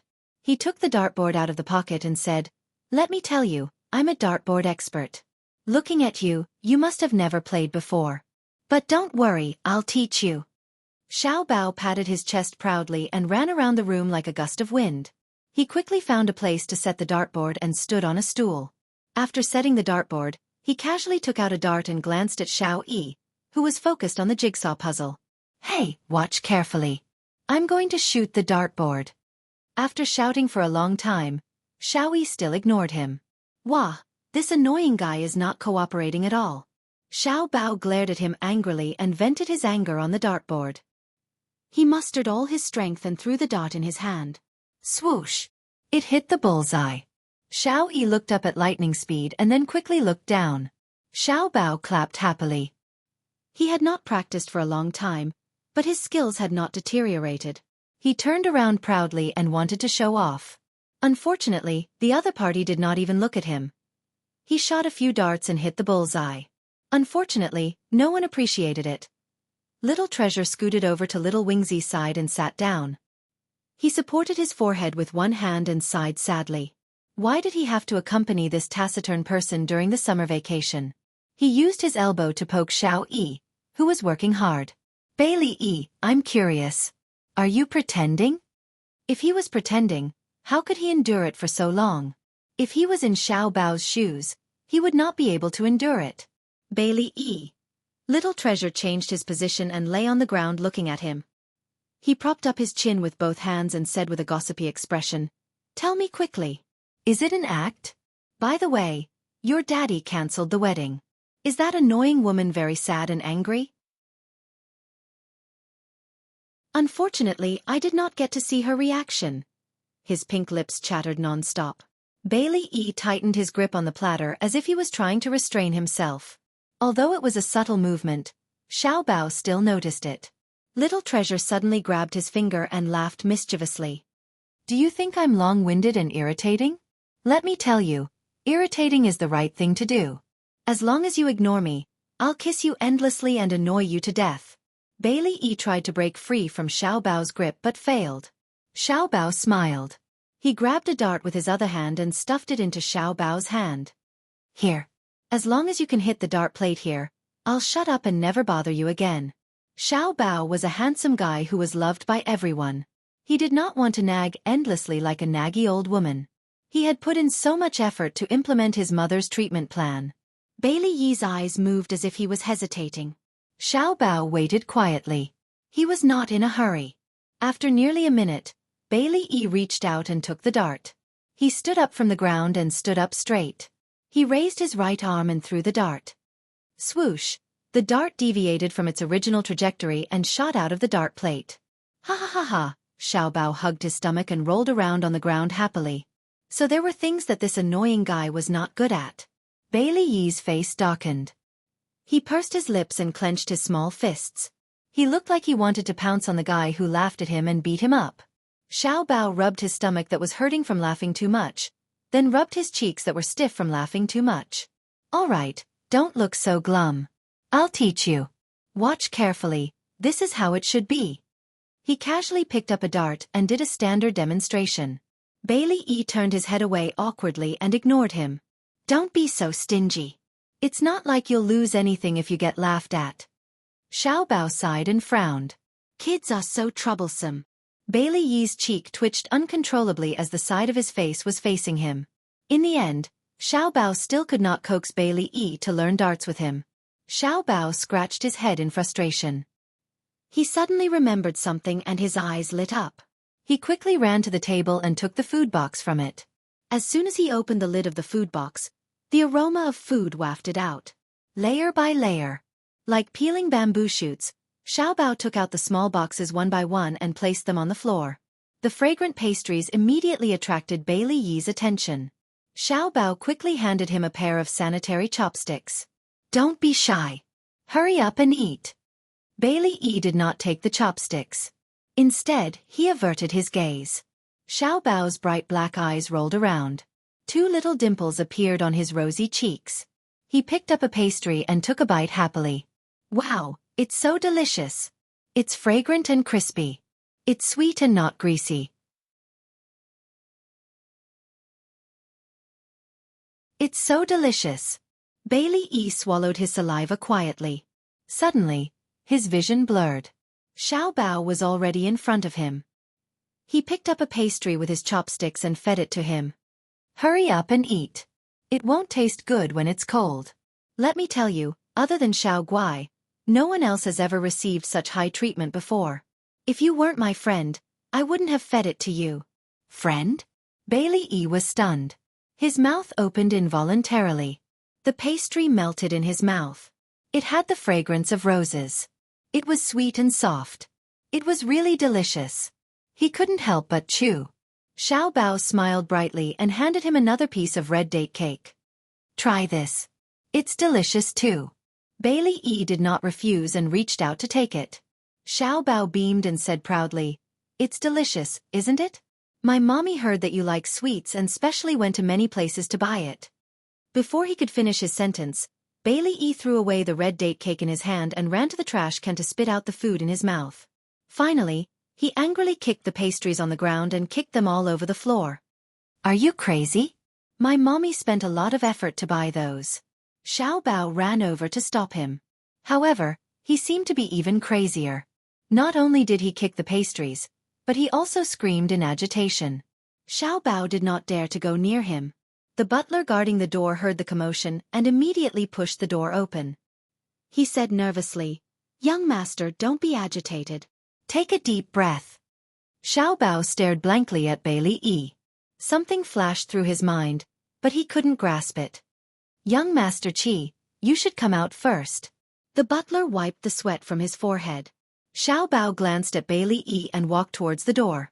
After a few steps, he suddenly turned around. Bai Liyi, do you hate my mommy? He finally grasped that little bit of information. It seemed that every time he mentioned his mommy, Bai Liyi would have abnormal emotions. Bai Liyi's screams gradually stopped. Xiaobao bit his lip and stared at him hatefully. You really hate my mommy. Let me tell you, my mommy is different from that annoying woman. My mommy is really good to you. Young Master Qi, don't say any more. Let's go downstairs first. The butler was drenched in cold sweat. He was so worried that the young master would lose his temper again. Humph, don't think of everyone as a bad person. My mommy doesn't want to marry your daddy. Xiaobao huffed. He picked up his little backpack and ran downstairs. That bastard Bai Liyi. He must think that mom helped him to get close to Bai Lihan. That's why he hates her. Bai Liyi looked at the food spilled everywhere without any expression on his face. Xia Dong held the hand of a fuming Xiaobao as they walked out of Bailey's house. Baby, why are you so unhappy? Xiaobao huffed. It's all Bai Liyi's fault. He threw the food mom bought for you everywhere. He doesn't like you. He thinks you helped him to marry Bai Lihan. Xia Dong tightened his grip on his hand. Is this what little Wingzy said? He's willing to talk? Of course not. I guessed it. It wasn't hard to guess his thoughts. No child would want someone else to be their daddy or mommy. Just like Xiaobao himself, he didn't want another man to be his daddy. Of course, he didn't want Bai Lihan to be his daddy either. So in comparison, Uncle Shen was the most suitable. Xia Dong's mouth twitched. I think you're overthinking it. The mother and son were walking to the parking lot when a high-class sports car suddenly drove over. Su Yunqian elegantly got out of the car. She smiled faintly. Xia Dong, I didn't expect to see you here. Did Grandma allow you to enter Bailey's house? Xia Dong ignored the sarcasm in her words and said calmly, I'm sorry to disappoint you. Not only did I enter Bailey's house, but I also drank Bailey's tea. By the way, I'll continue to come here. Su Yunqian's exquisite smile froze. Is that so? Even so, I don't think Grandma will let you see Xiao Yi. Even a rabbit would bite when cornered, let alone Xiaodong, who was stubborn to begin with. The guilt she felt for stealing Xiaodong's child had long disappeared after Xiaodong's repeated provocations. She sneered and said, Miss Su, before you care about my affairs, why don't you care about your own affairs first? I heard that the reporters want to know why President Bailey cancelled the wedding. Beauty novel, Song Shu 566.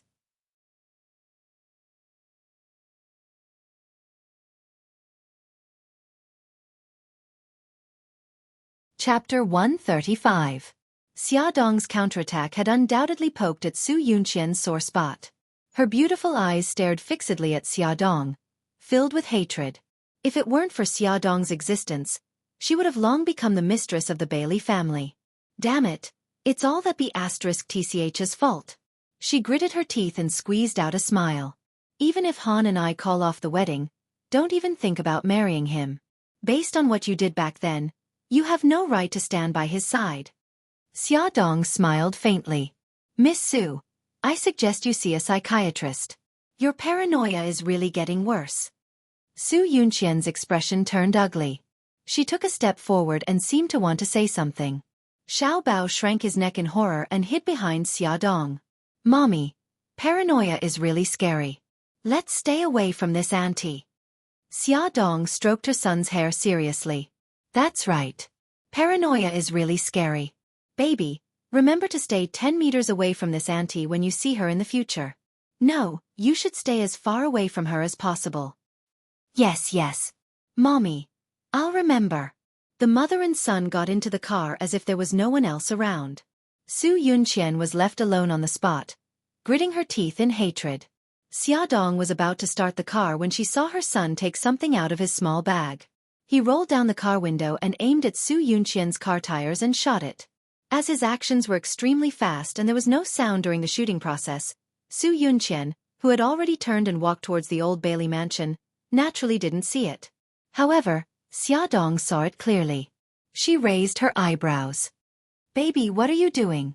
Xiao Bao waved the thing in her right hand and smiled like a little fox. My secret weapon. Pearflower storm needles.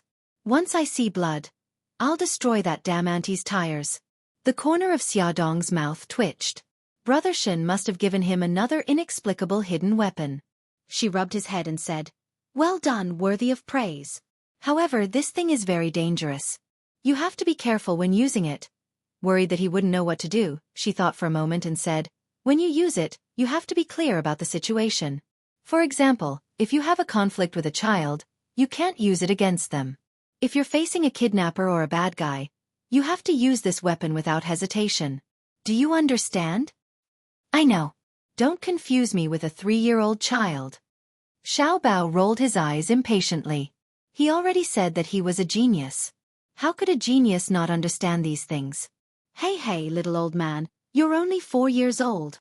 Xiaodong flicked his forehead in annoyance. All right, buckle up. Mommy is going to drive.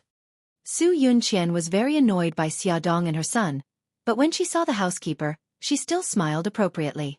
Housekeeper, I'm here to see Grandma and Xiao Yi. Is Grandma in? The housekeeper said politely, Miss Su, old madam heard that you're coming and is waiting for you in the study. Okay, thank you.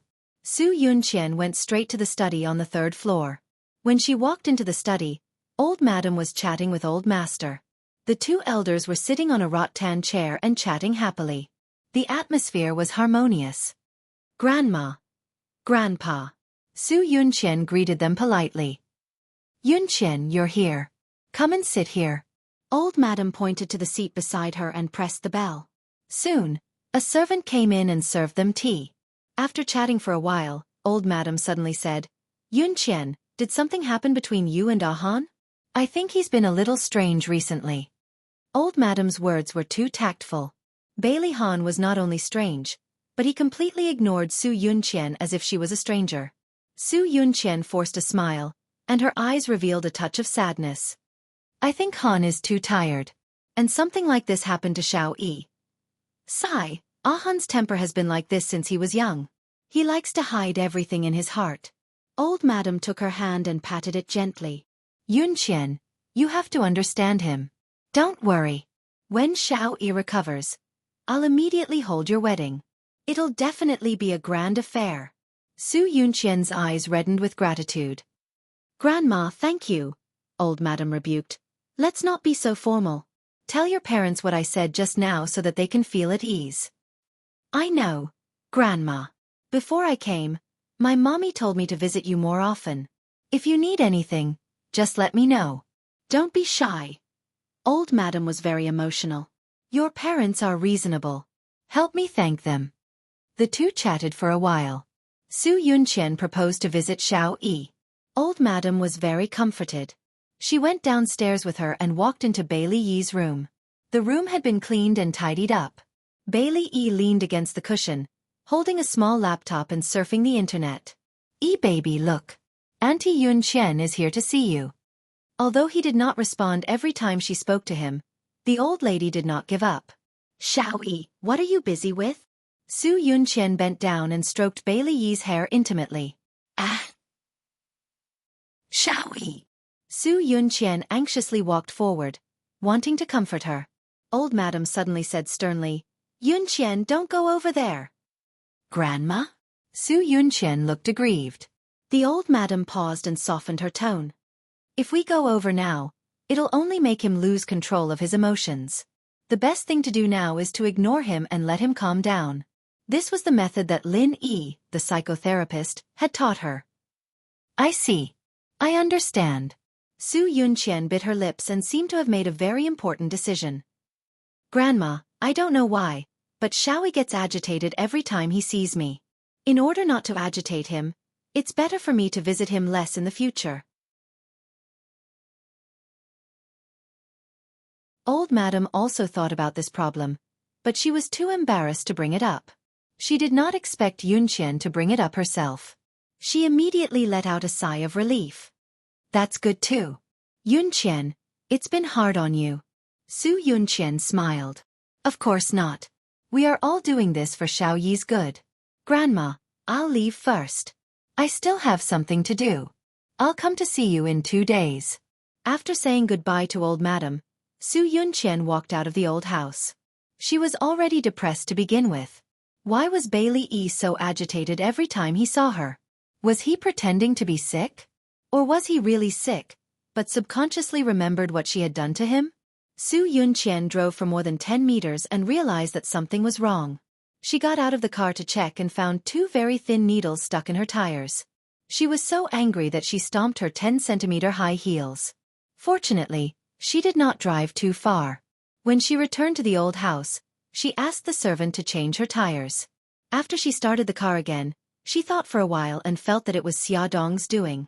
After all, that was Bailey's territory. Outsiders could not enter. The servant knew her and it was impossible for them to puncture her tires. Only Xiaodong had the motive to do this. Xiaodong, how dare you do such a childish thing? If Su Yunqian was not driving, she would have stomped on the ground to vent her anger. No, she could not be in a passive position anymore. She had to find a way to turn the situation around. It had been a month and a half since Su Xingchen was injured. Today was the day she removed the gauze on her face. Su Murong and Xia Zhenxing were both in the hospital with her. The doctor carefully removed the gauze from her face. Su Murong saw her daughter's face clearly and her face turned pale. She almost fainted. Xia Zhenxing was not any better. He trembled as he held his wife's arm. After removing the gauze, Su Xingchen could not wait to see her injury. Give me a mirror. Quickly give me a mirror. Her vocal cords had almost recovered, but her voice was still a little hoarse. Su Murong snatched the mirror. Xingchen, promise mommy first. Don't get agitated. Okay, mommy, I promise you. Quickly give me the mirror. After Su Xingchen took the mirror, she became timid. She had already guessed the result from her parents' worried and heartbroken eyes. But in her heart, she still had a faint hope that a miracle would happen. She closed her eyes and took 2 deep breaths. She slowly opened her eyes. With just one look, she screamed in horror and threw away the mirror in her hand. She shrank into the corner of the bed in fear. That's not me, that's not me. Mommy, Daddy, quickly tell me that the scary person in the mirror is not me. It's not me. Su Xingqian hugged her head and cried in the wind. No, the face she saw was not hers. It definitely was not her. Her skin was clearly smooth and delicate, but the face in the mirror was dry like a withered tree bark. That face was bald, without eyebrows. It was covered with red and swollen scars and ravines. It was like a malicious spirit that crawled out from hell. That was not her, not her. Xingqian, don't get agitated. Listen to me. The doctor said that your face can be fixed by plastic surgery. It can be cured. Su Murong endured the sadness in her heart and hugged her wailing daughter. She kept comforting her. Xingqian, be good. Don't cry. Your tears will stain the wounds. Be careful of infection. You're lying to me, you're lying to me. It can't be cured at all. Su Xingqian struggled crazily and cried. My eyebrows, my nose and my cheeks. It can't be cured. Some of the wounds on her face were so deep that the bones could be seen. How could it be cured? Even plastic surgery could not restore her original appearance. It will be cured, it will be cured. Believe in Mommy. Mommy will invite the world's best plastic surgeon. They will definitely restore you to your original appearance. Su Murong could barely suppress Su Xingqian. Xia Zhenxing quickly went forward to help her hold Su Xingqian's arm. Xingqian, listen to Mommy. Don't get agitated. Be careful of the wounds. Powerful novel, Hongcha 866. You're tuning in to the Xiaofan's Wuxia Tales YouTube channel. Don't forget to subscribe and join us on this journey to catch the most captivating stories.